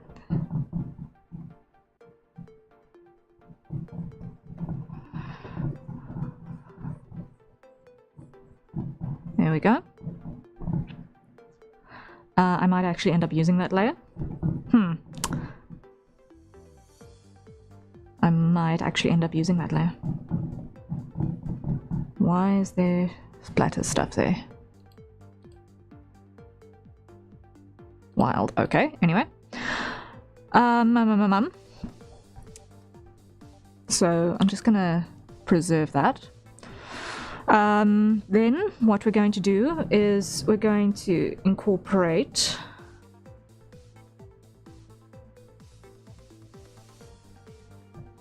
a big wash over the top of that of our actual misty color.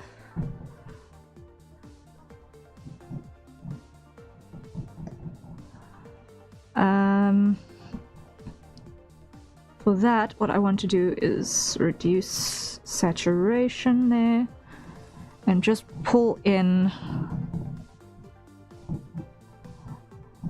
this all-encompassing haze a little bit as our background information.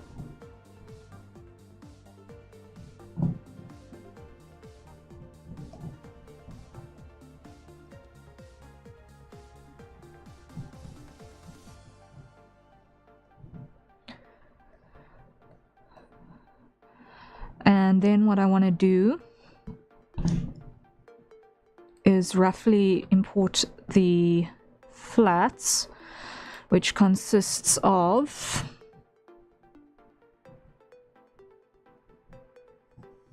mostly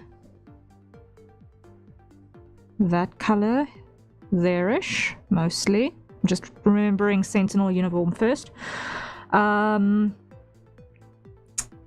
Where's Lark here? What's your skin color? That's your base skin color.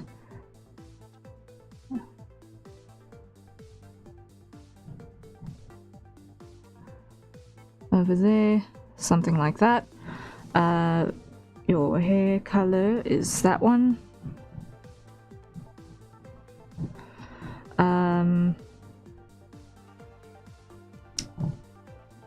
That armor place is like that, and then you've got creases which go like that, and I forget exactly how the boots look. Something. Can't remember it off the top of my head right this very second, but you know what? We are not in the business at the moment of having accuracy, we're in the business of good enough.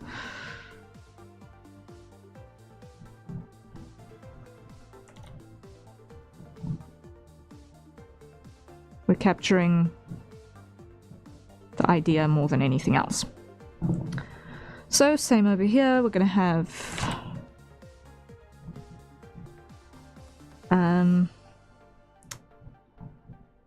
breastplate. This is going to have these lighter side plates.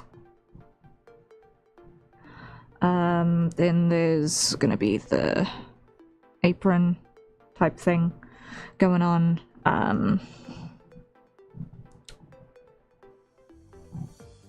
Creases. The interiors of the pants.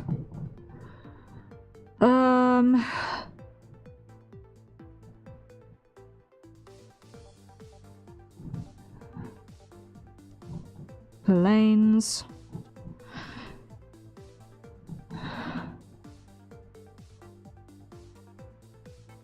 mantle and gorget.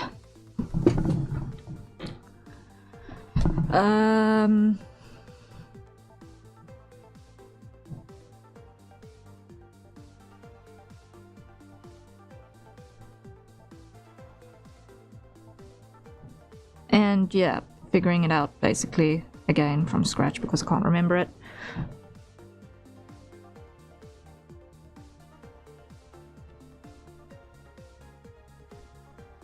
I'm filling in these colors off of memory, okay? And then skirmisher. We're gonna also start with the apron, breastplate, gorget and mantle, sides, inner thigh, madness, like that.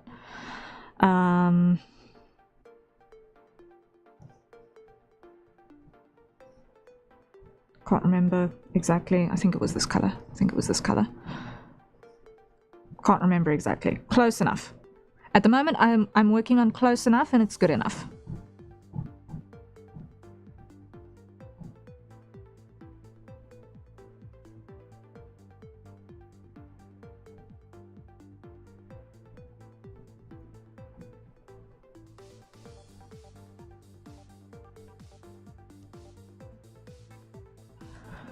All right.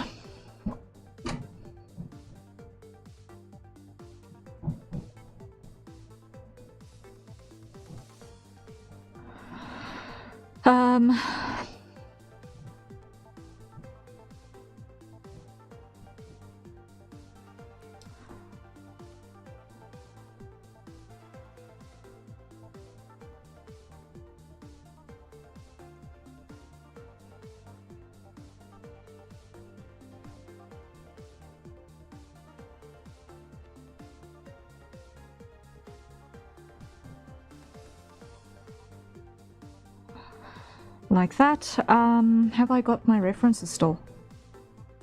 Let me just check. It would help if I actually still have my references. One moment, please.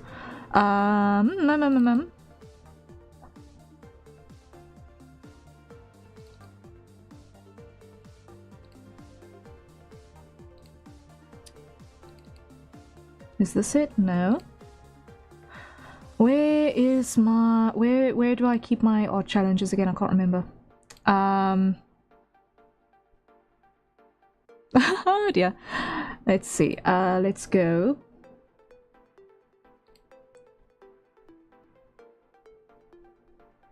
Over there. Okay, so it is in fact not going to be in that place. So I'm not completely delusional about not remembering having a specific place where I'd kept my references for something. So let me just grab. I had it over references. Please tell me I still had it here. Either that or I might have put it in my temp folder.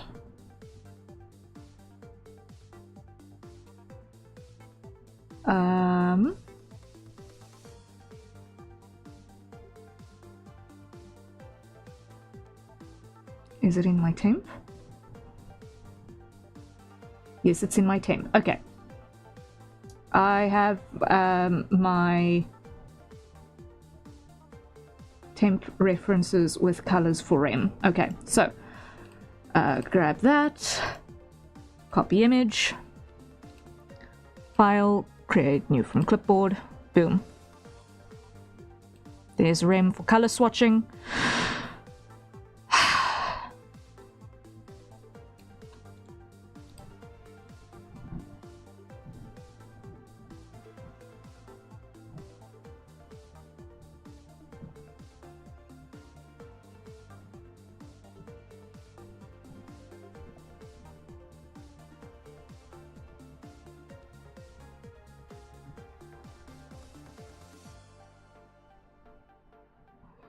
All right.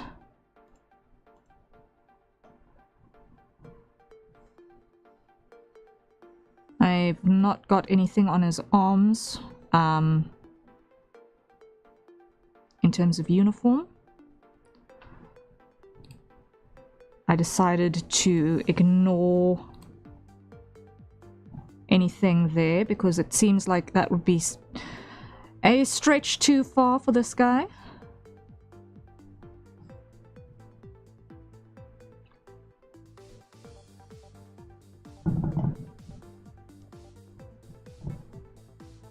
But yeah, at the moment what I'm doing is just basic color planning, so I'm not too perturbed about getting shapes right here.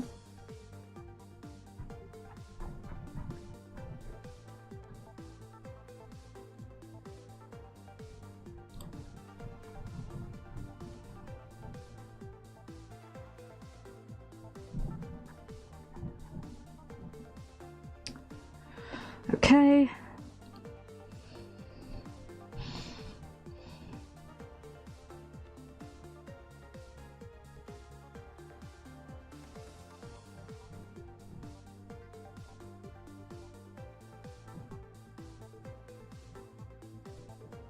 And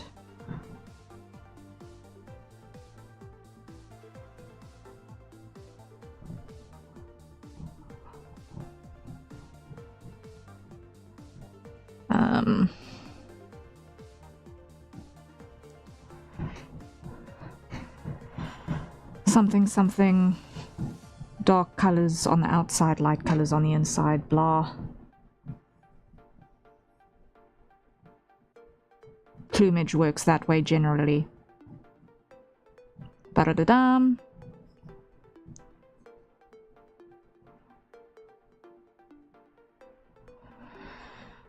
And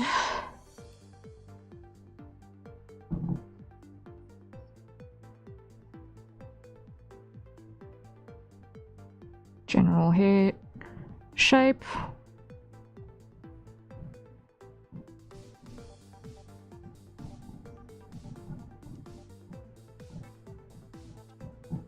Blah.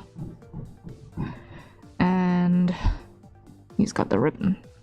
Okay. Ultra messy. Like super ultra mega ugly messy. And probably the single most inaccurate portrayal of Misthaven uniforms for a while. But it's something. Okay. Now we get to plan what color our lizard is going to be. And I'm going to start with something...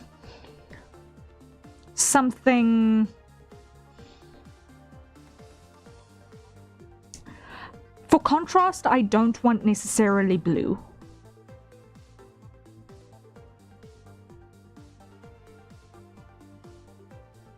But I also don't necessarily want to copy off of Tarn straight away. Because he's a little bit vibrant.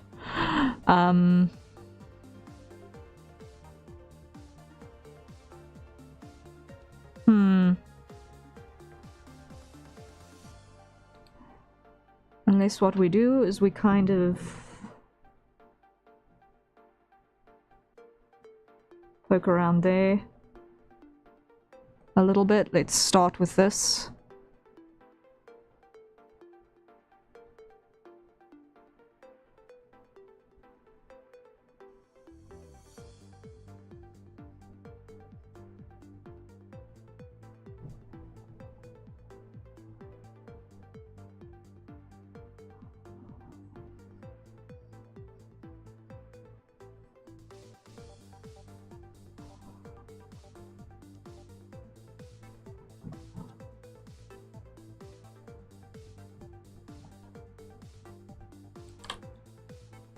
Nope.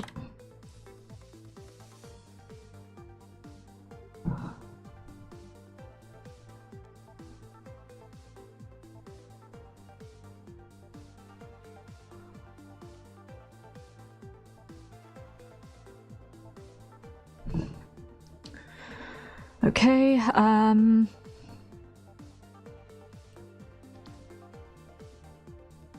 let's go.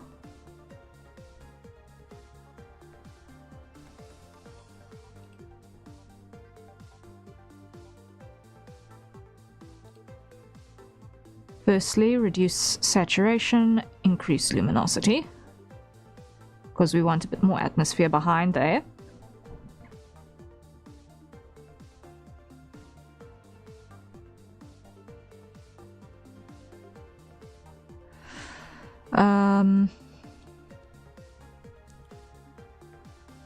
Grab that color and apply more depth with mist.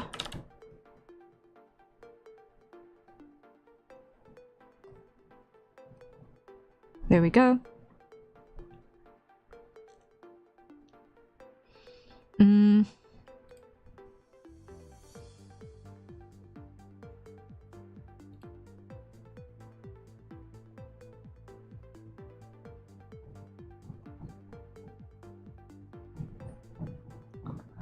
Let's see what we can do about applying a little bit of vibrance to this madness.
Maybe add like these lateral markings, maybe? Something like that.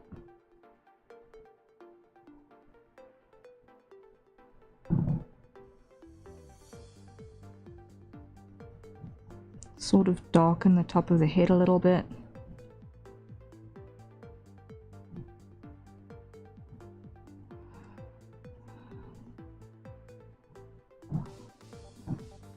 I'm totally just figuring this out on the fly.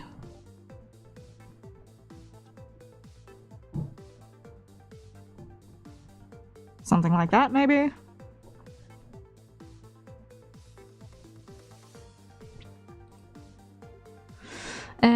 It ought to do the trick.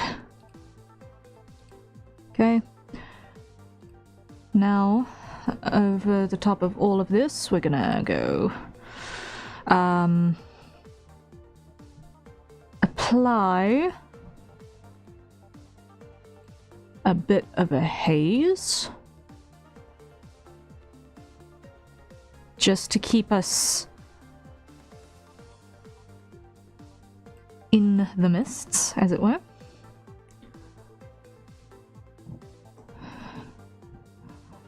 Add a bit more in front.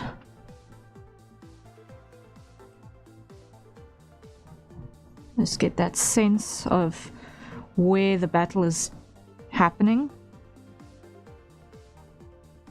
roughly. Okay, we're just planning out our colors and such.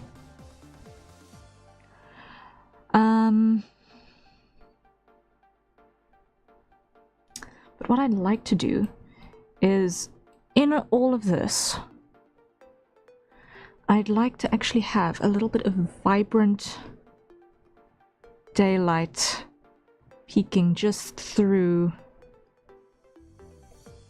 the tops there,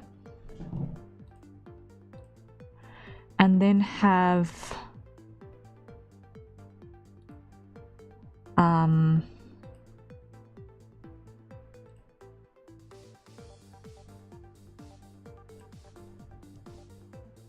this like warm sunlight sort of filtering in over the top, maybe Maybe not in add glow. Let's try glow dodge.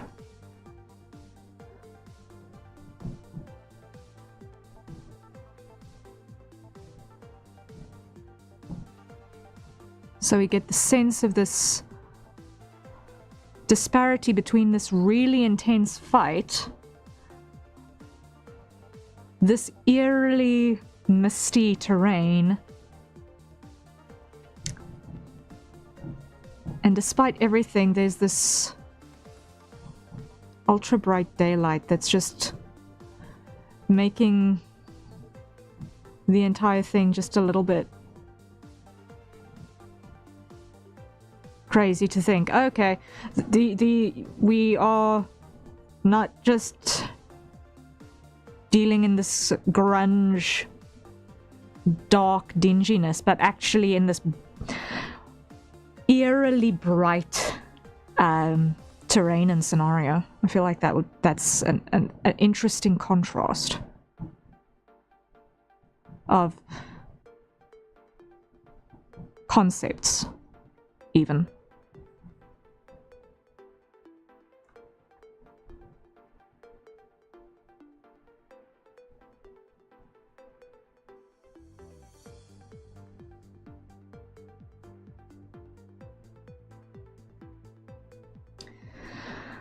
So that's one thing.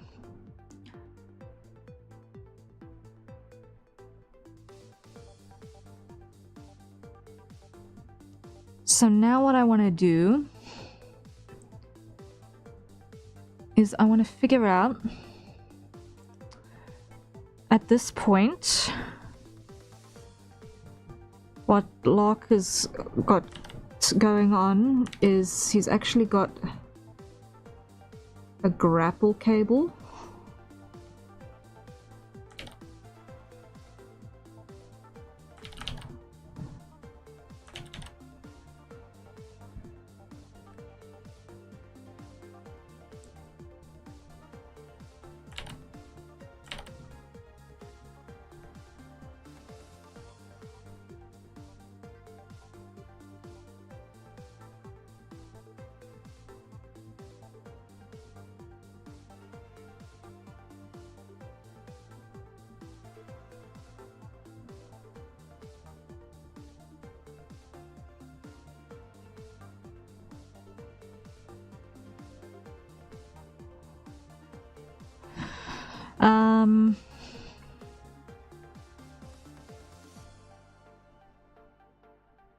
And now I want to see how much menace do I want to apply to this.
I'll make it less bright.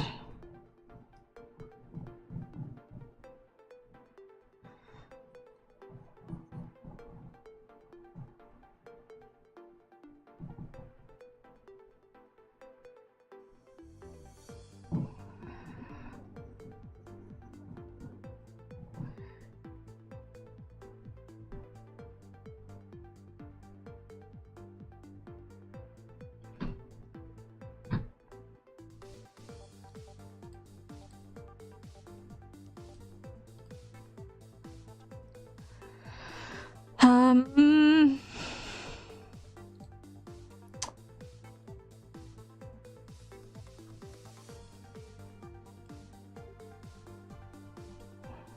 And let's see what happens when we add a little bit of darkness around the bottom here.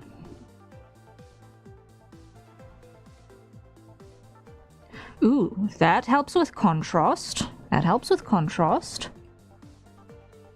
So now if we go and we add a pure white layer, ow, and go color.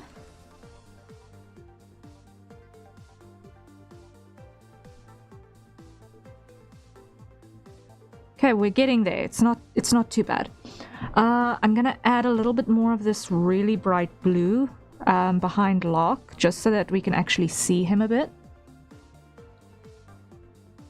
Because at the moment we don't at all.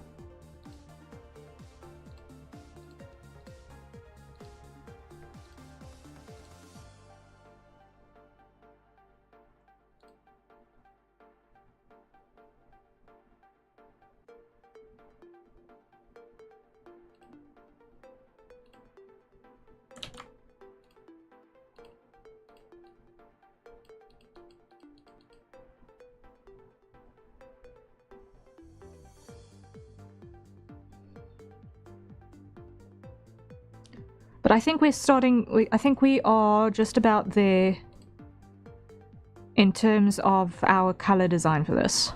I think we're just about there.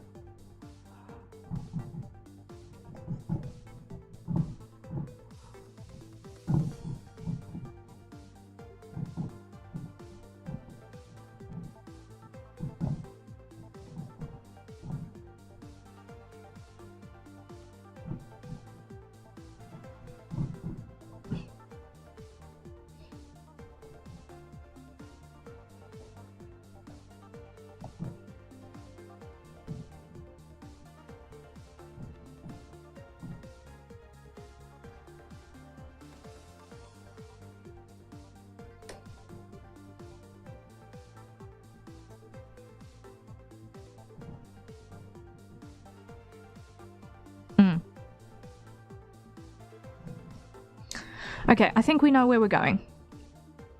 I think we now know where we're going with this. What you guys think? Do you think we're getting places? Do you think we're cooking?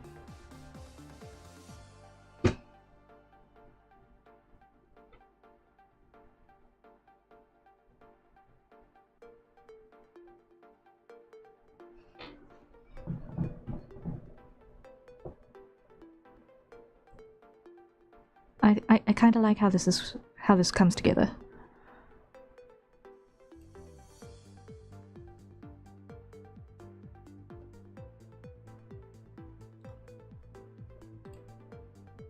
So now what I'm going to do is I'm going to stick that on top as a new layer. Grab that and put that into a concept folder. Call this one concept 2. Hide you, make you an overlay.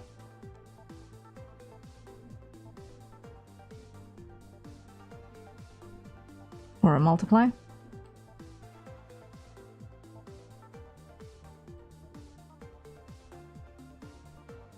Yeah, something along those lines.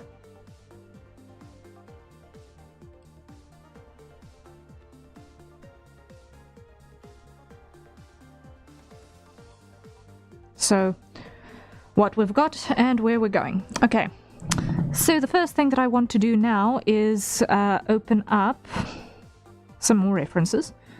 Firstly and foremostly amongst those being our paladin armor, our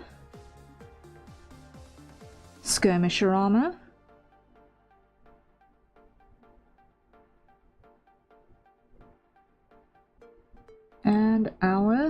sentinel armor. Okay. Just to make sure that I've got the right colors in the right places. That will be helpful, is having the right colors in the right places.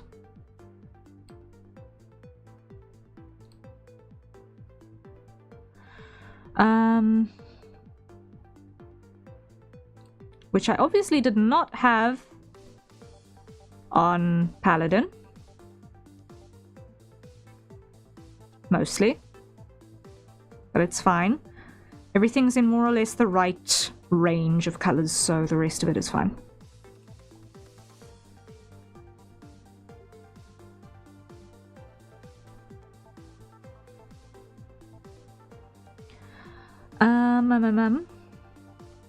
And you know what I forgot to redo again? Is reset our hydrate timer. So everyone, time to once again acquire our nearest safe for consumption beverage and take a sip. Why? Because it's been at least an hour since the last one. Whoopsie.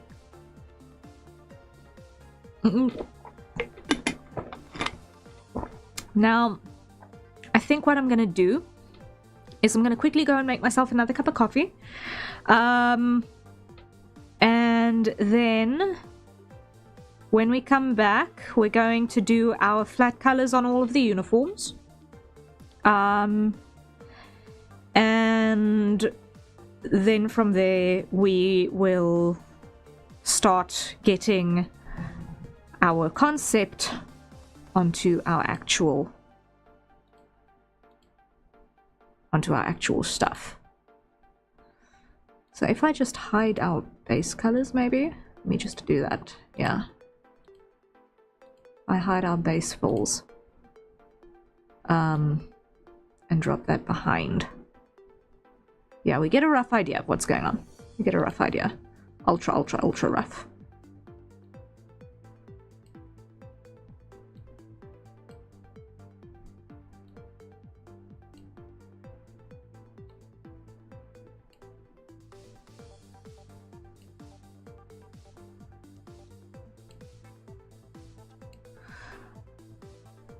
Actually, you managed to make it roughly 30 minutes after the last hydrate. Hey, nice! That's good to know.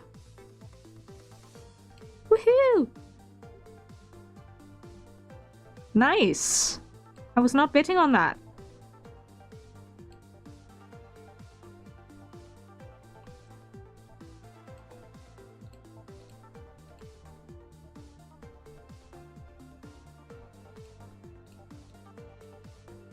Cool. Right, so then I'm going to quickly go and make myself some coffee. And then we're going to come back and try and get our flat colors to look like this. We'll see what happens when it comes to actually putting light on those scales, huh? We'll see what actually ends up happening there. But, I'm looking forward to this. I think it'll work. Do you guys think this will work?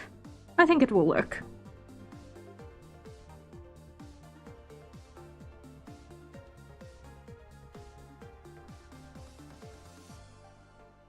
Woohoo!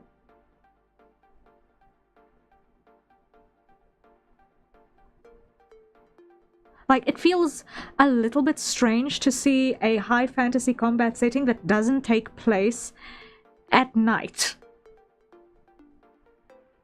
Like, you're kind of used to seeing it in video games, sort of, but like, in illustrations and whatnot, usually middle of broad daylight is like... Wait, things actually happen then?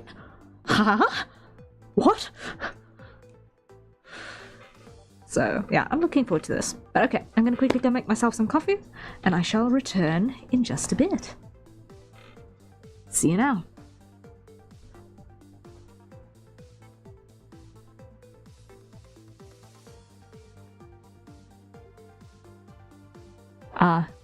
You just suffered the South African now, which is any arbitrary time in the future, not like immediately. But yeah, that's what I mean by when I say see you now, I mean at a point in the relatively near future. Like relatively near future. It's not now, which is any time in the next yeah, 2-ish hours, and it's not just now, which is 2 hours from now till never. So yeah, I'll see you now.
Alright, I am back. And I return with caffeination. Woohoo! So, first things first, let us get our hydrate timer on. There we go. And I will be back again in just a moment. Cat is complaining that the bowl is empty. One moment, please.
Okay, so now there is food in the bowl. They cannot complain any further.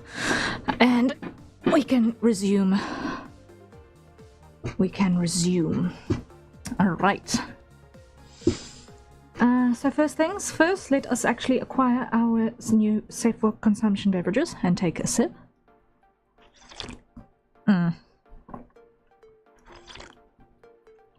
Yep.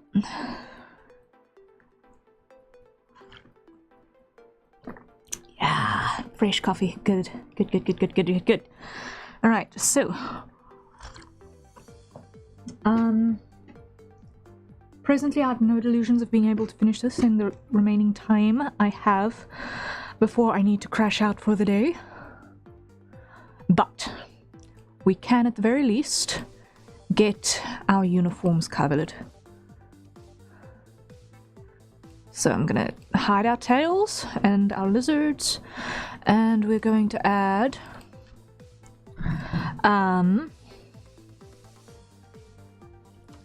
flats on here, and we're going to add layers 4. Lightest,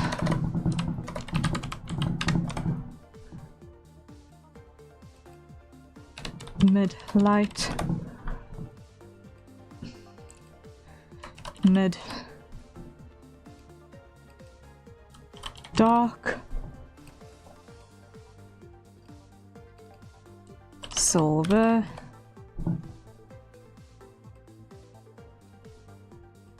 at the bottom we're going to add one for skin,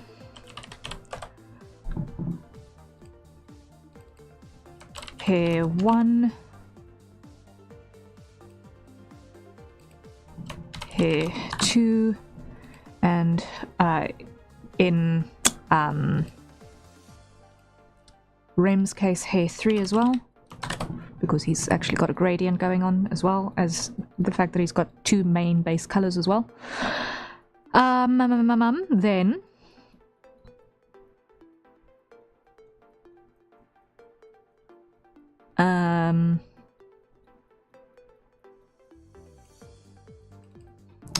wings,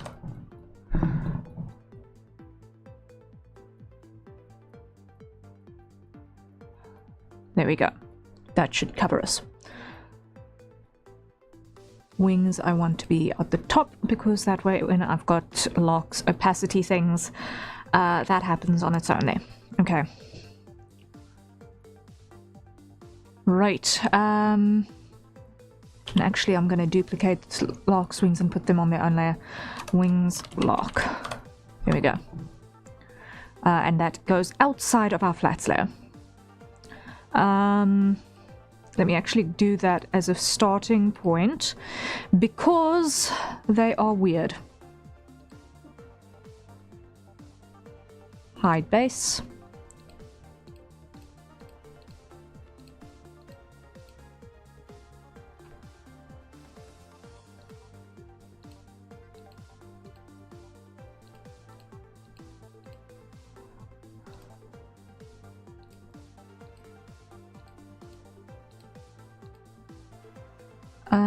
You know, it would have made my life so much simpler if I had not had close gap on. Or at least not quite as strongly. There we go.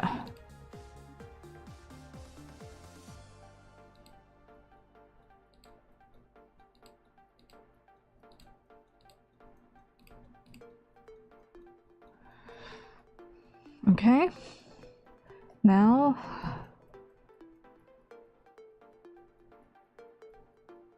what we're going to do is we're just going to grab everything on the inside of that to make sure that we've got it covered.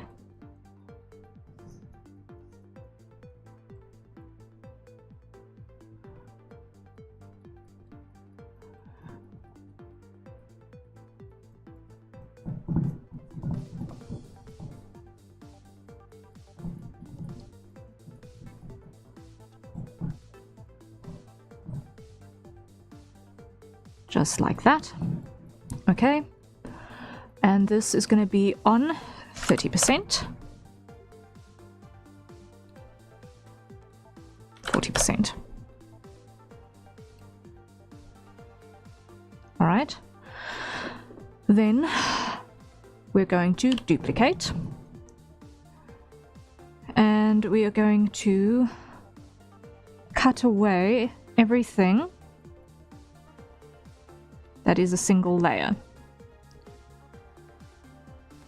So that gets cut away.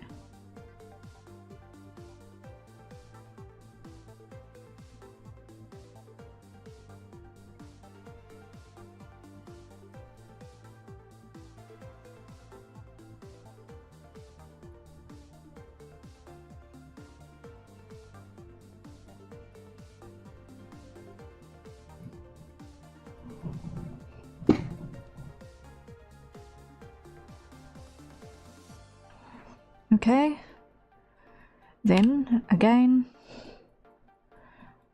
now we cut away anything that is less than 3 layers.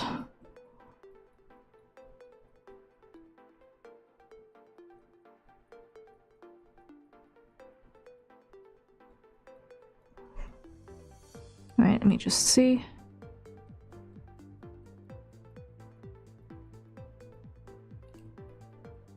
That's 2.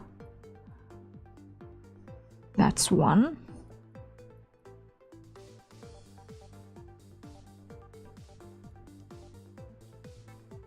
That's 2.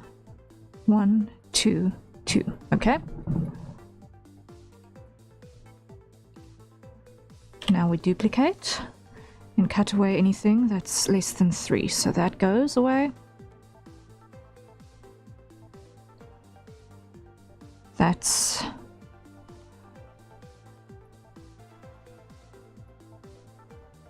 goes away. 1, 2, 3.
Okay, something like that.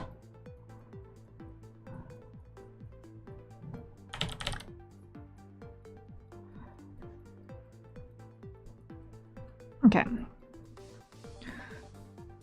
I might do that again at some point. We'll see. For now, let's start with skin color. So while we are here with Lark, let's do that.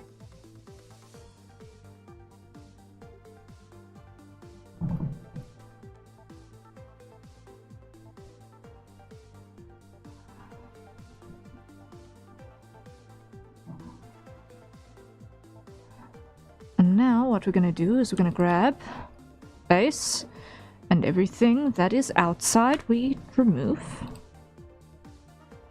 So there. That works. Great. Now everything that is not skin here gets cut out of that.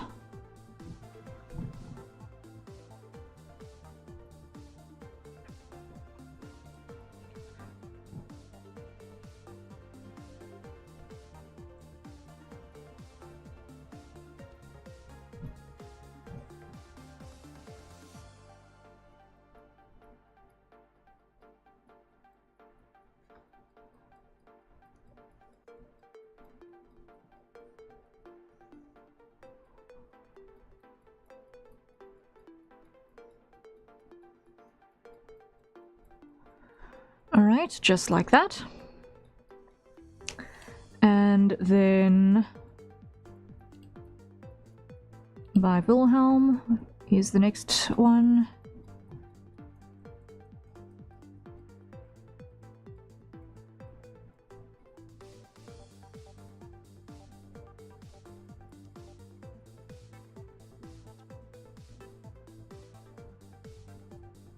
Actually, let's see. Yeah, I'm definitely gonna need the lasso tool.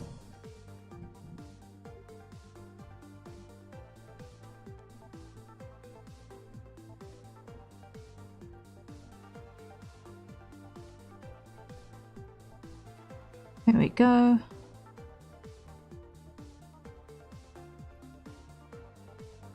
Nice, nice.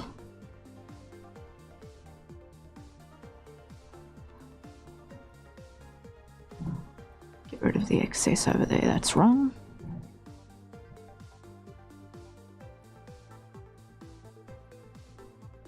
Okay. And then come back over here for Rem.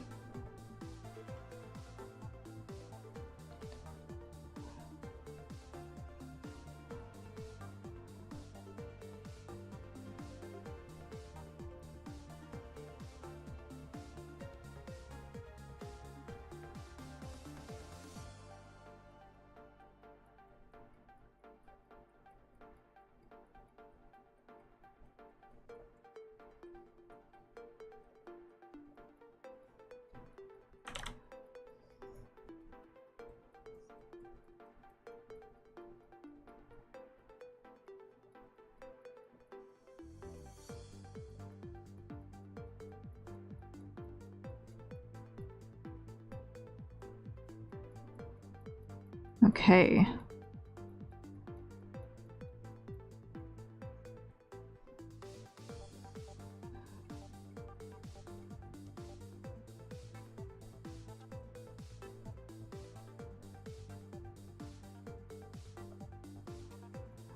Just like that.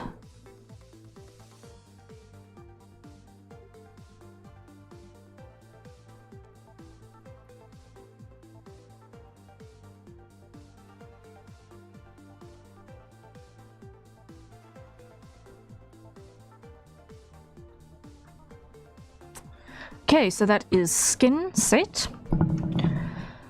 Next, hair one. While we're at it, let's work on Rem again.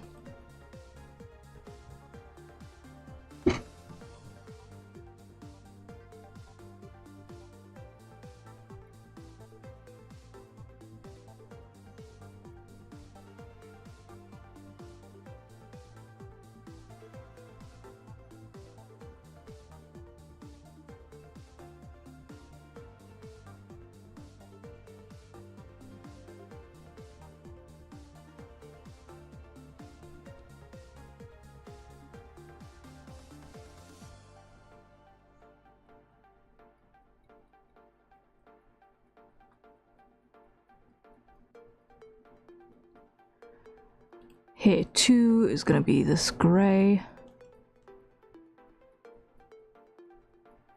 From there.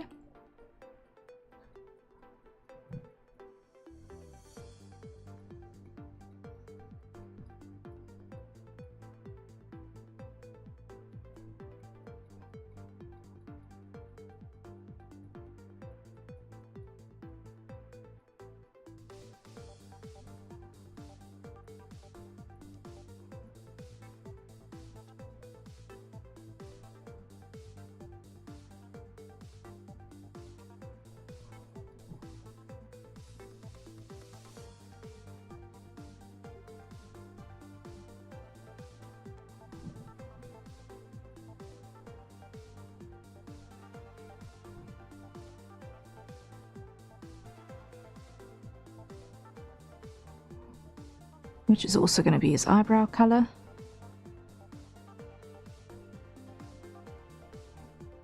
But I think that's too dark.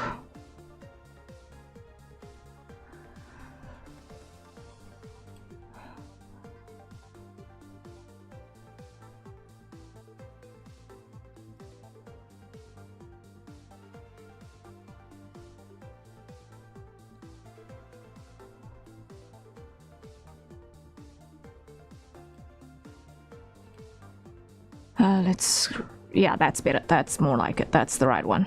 That's the right one.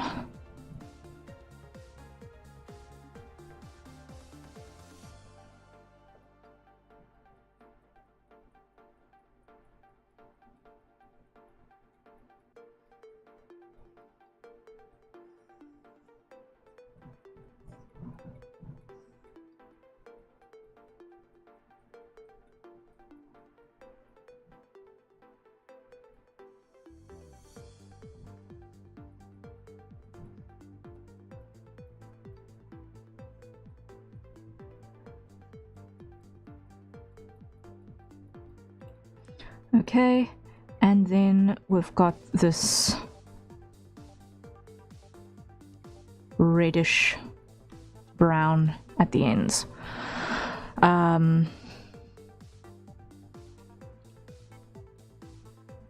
Which is interesting. So what we're going to do is we're going to go for a hybrid methodology of select. No.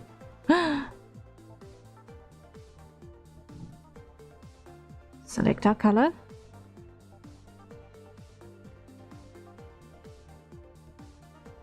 Airbrush.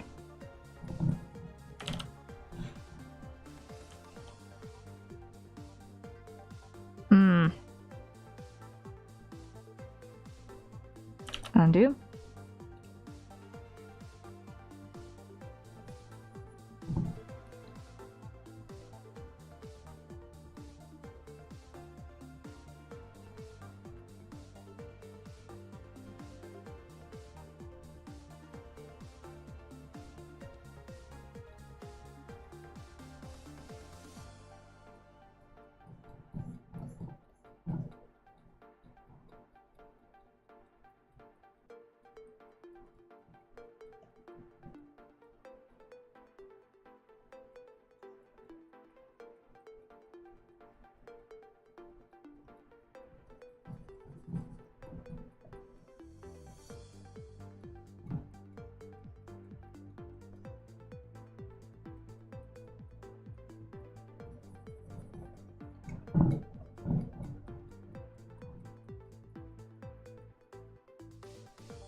I'm not sure if that's quite the right brown yet, though.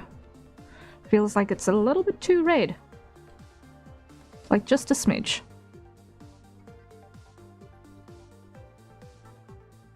No, but no, it is actually the same color as his beard. Hold up, it's actually the same color as his beard.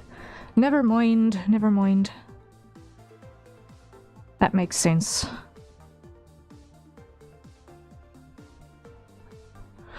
Okay. I'm going to transfer that down, unlock and release.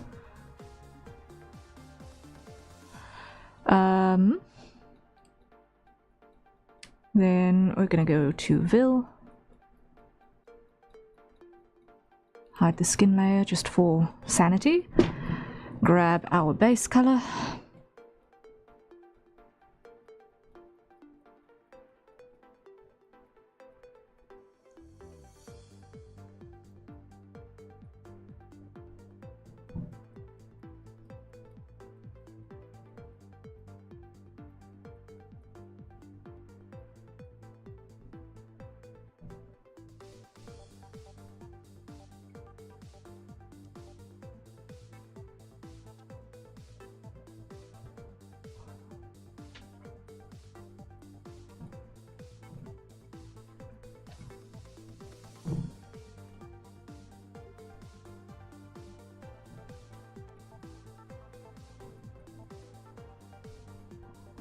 Alright.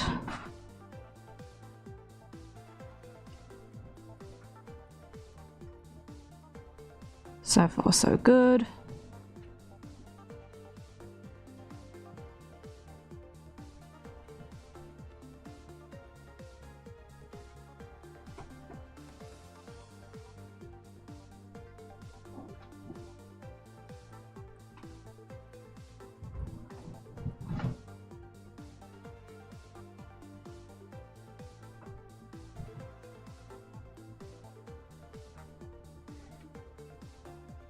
Why do I detect chaos behind me?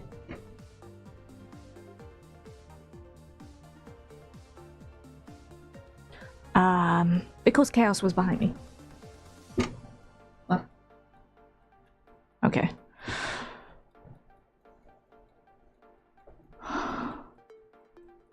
He was getting up to his namesake.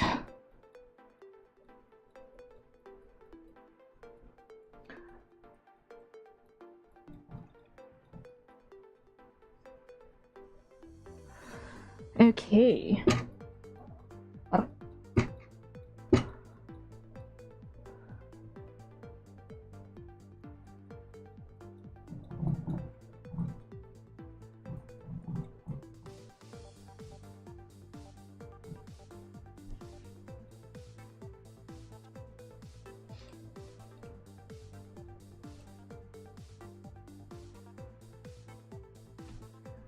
Now over here, we grab that. Oh, no, no, not yet.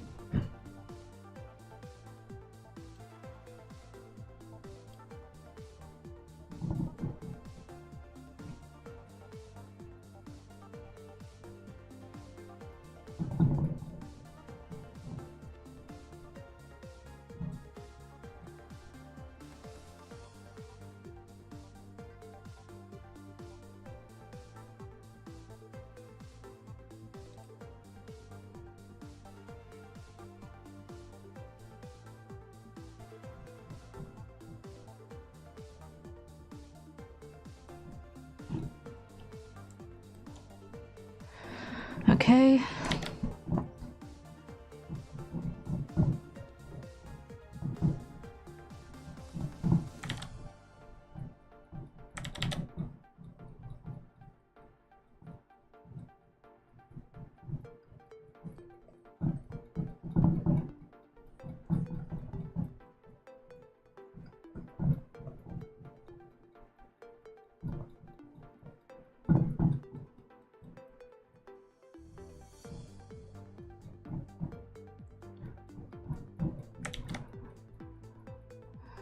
I wonder if you guys can tell that I've drawn this guy a lot at this point. I'm starting to memorize his haircut, his entire hairstyle.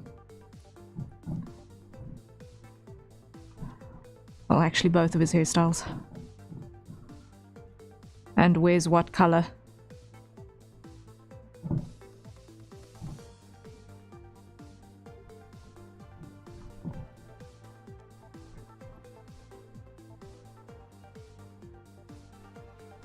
I can think of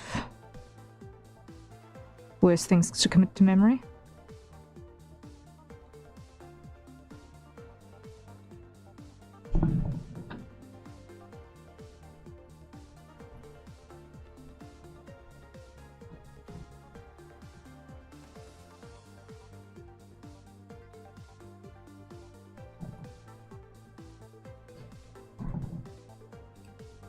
Okay.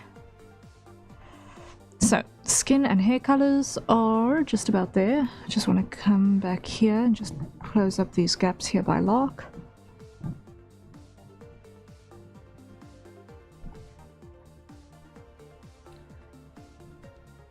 Any gaps here? Here.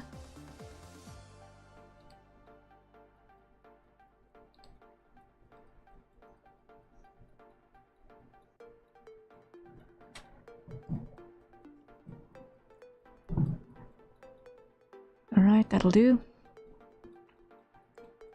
Okay, so skin and hair, check. Now, we hide the organics. And we go into uniforming. So let's start with lightest. Now, across all three, Paladin, Skirmisher, and Sentinel, undersuit is darkest, lower pectoral is lightest, upper pectoral is medium light.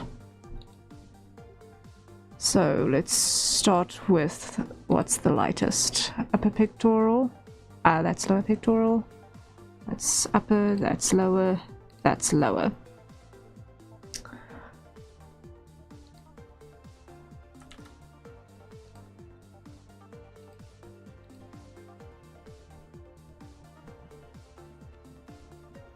Okay, then here,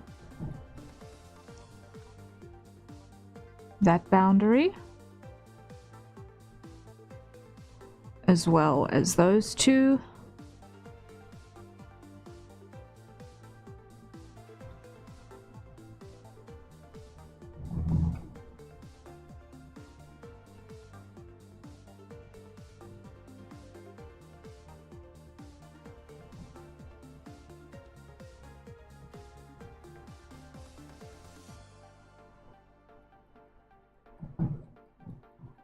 Okay, and front of shin. Oh, I gave him sabatons as well. He can get sabatons, it's fine. Goodness alone knows with how much this guy gets himself beaten up, he needs them.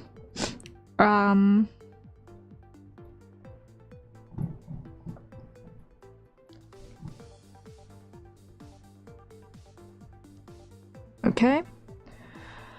Now the same goes for our Paladin. Rim.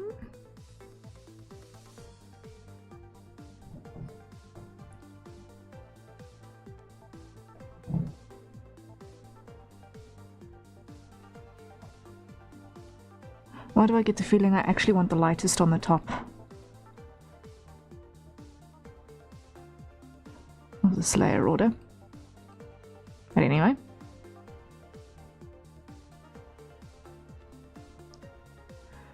And then also here by our Skirmisher. First one who's actually wearing Van braces and Rare braces, wow.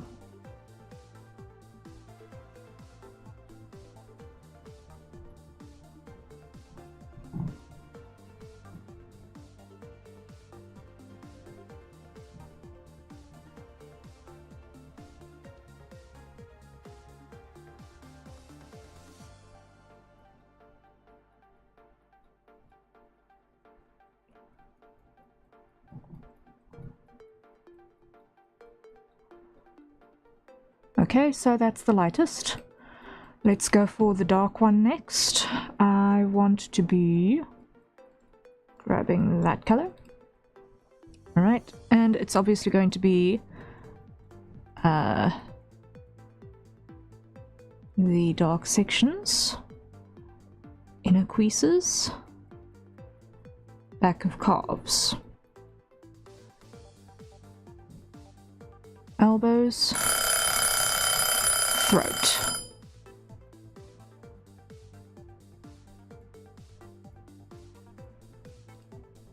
Belt.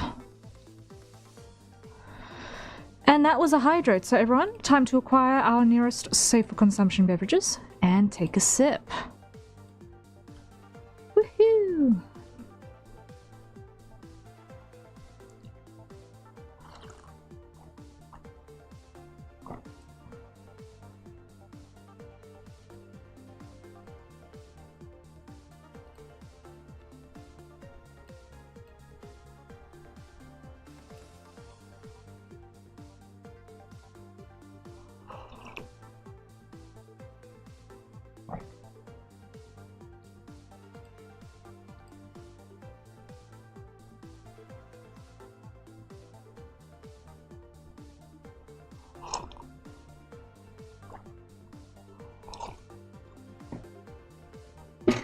Actually, thinking about it, I am... I've actually been thinking about this for a while now, but between Rem and Wilhelm, the one who would serve the role of a paladin Peter is probably Wilhelm. Simply because he's got a lot more firepower.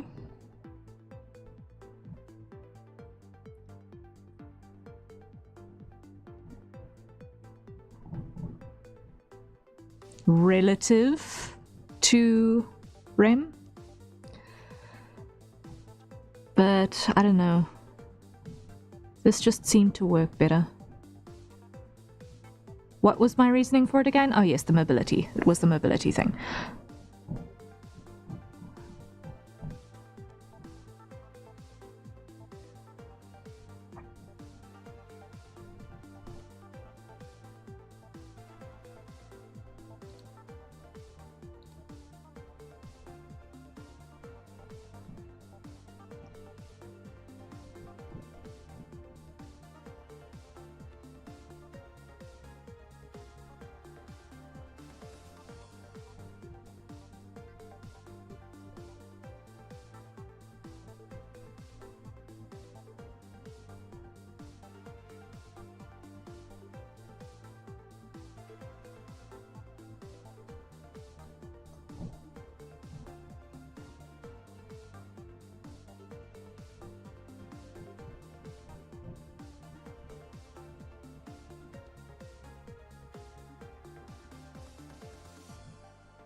And the fact that technically Vol is an all-rounder in terms of skill set.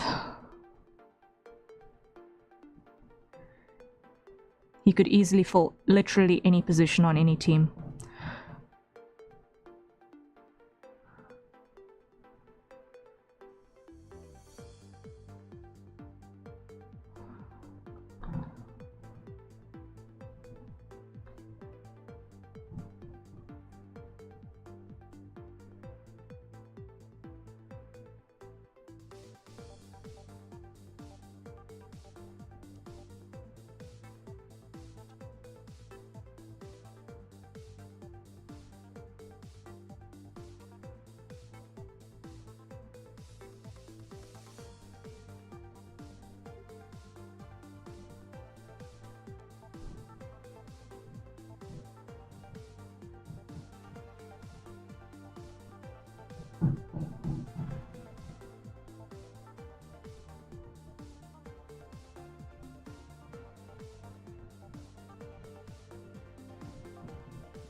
But I also think in a scenario where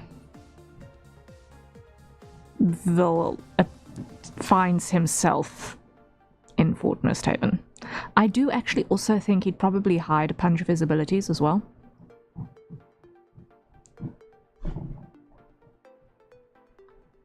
Especially while he's still figuring out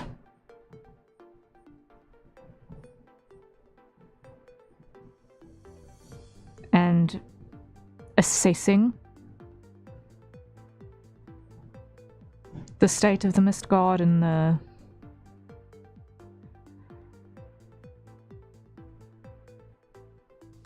way that things are managed in the fortress and all that. I imagine that he would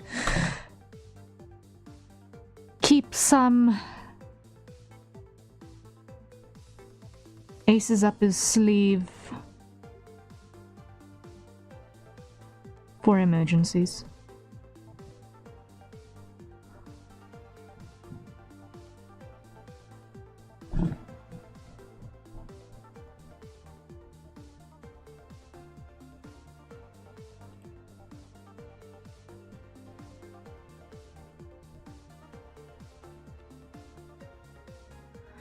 Okay.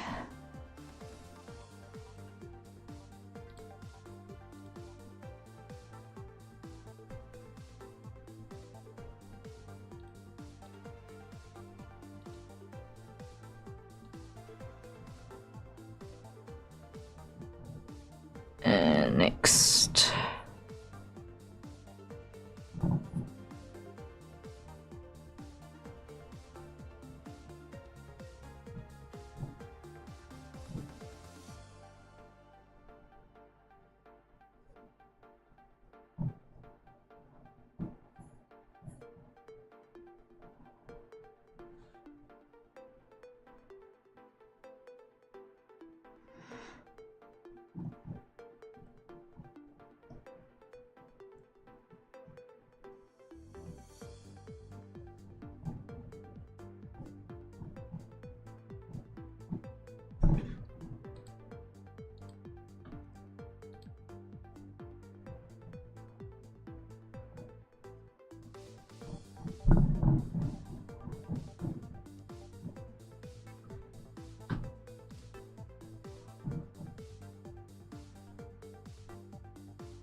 Like that.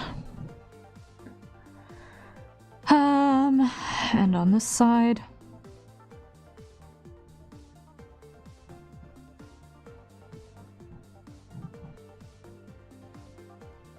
Like that.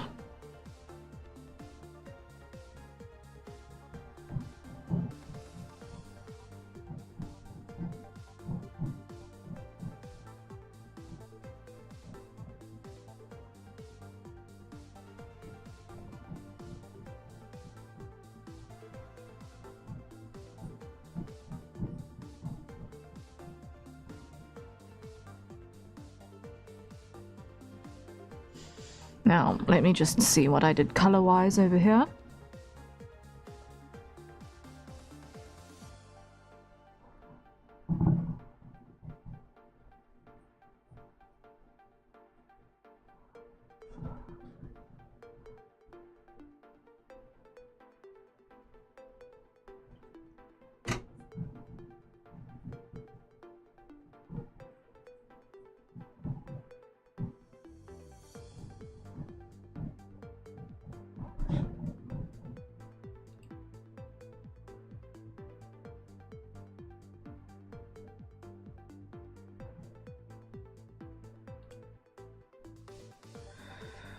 Okay.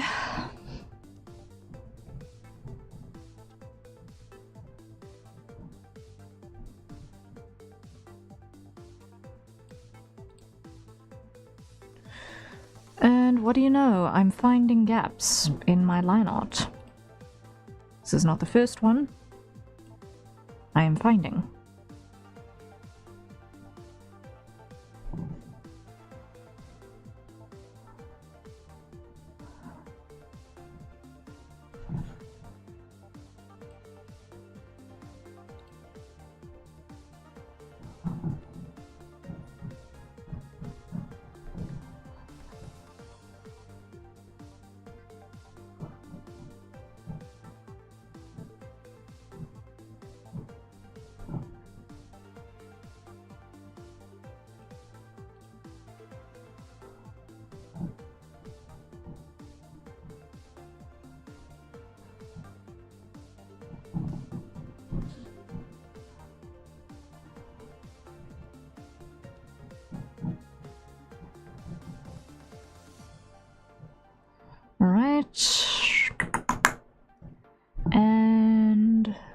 mantle.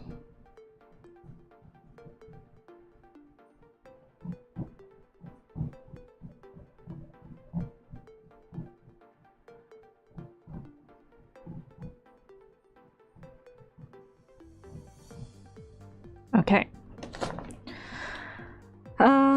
So that is the medium.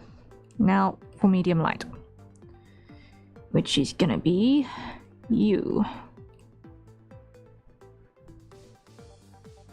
And this sits on upper pectoral, center hub,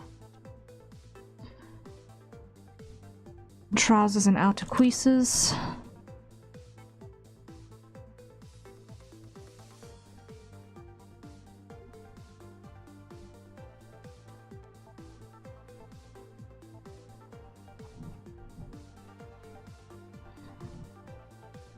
Upper pectoral.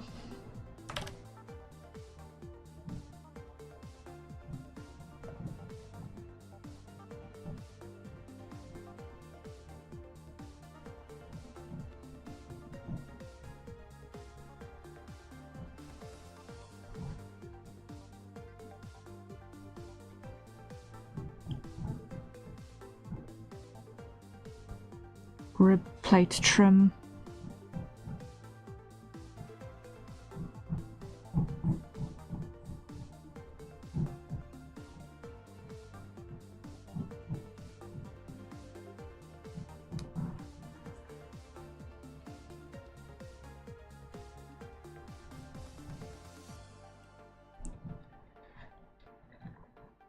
Trousers, outer creases.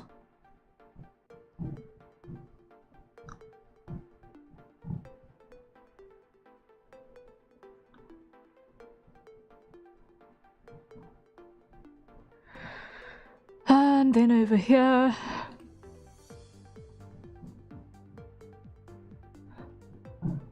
upper pectoral, band braces.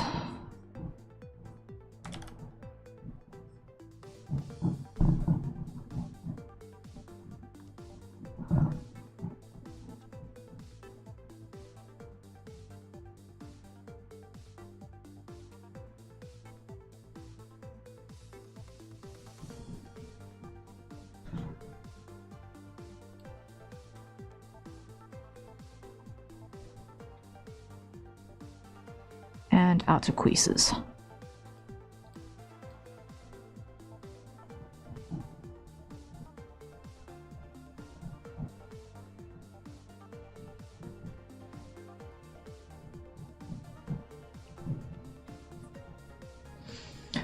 Okay, so now if we layer those together, we've almost got full Mist God uniforms in place. So now we just come back to our lightest and get rid of everything that is wrong.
Over there, good. Okay, then our silver. Just gonna steal from Brock over there. This is limited to planes.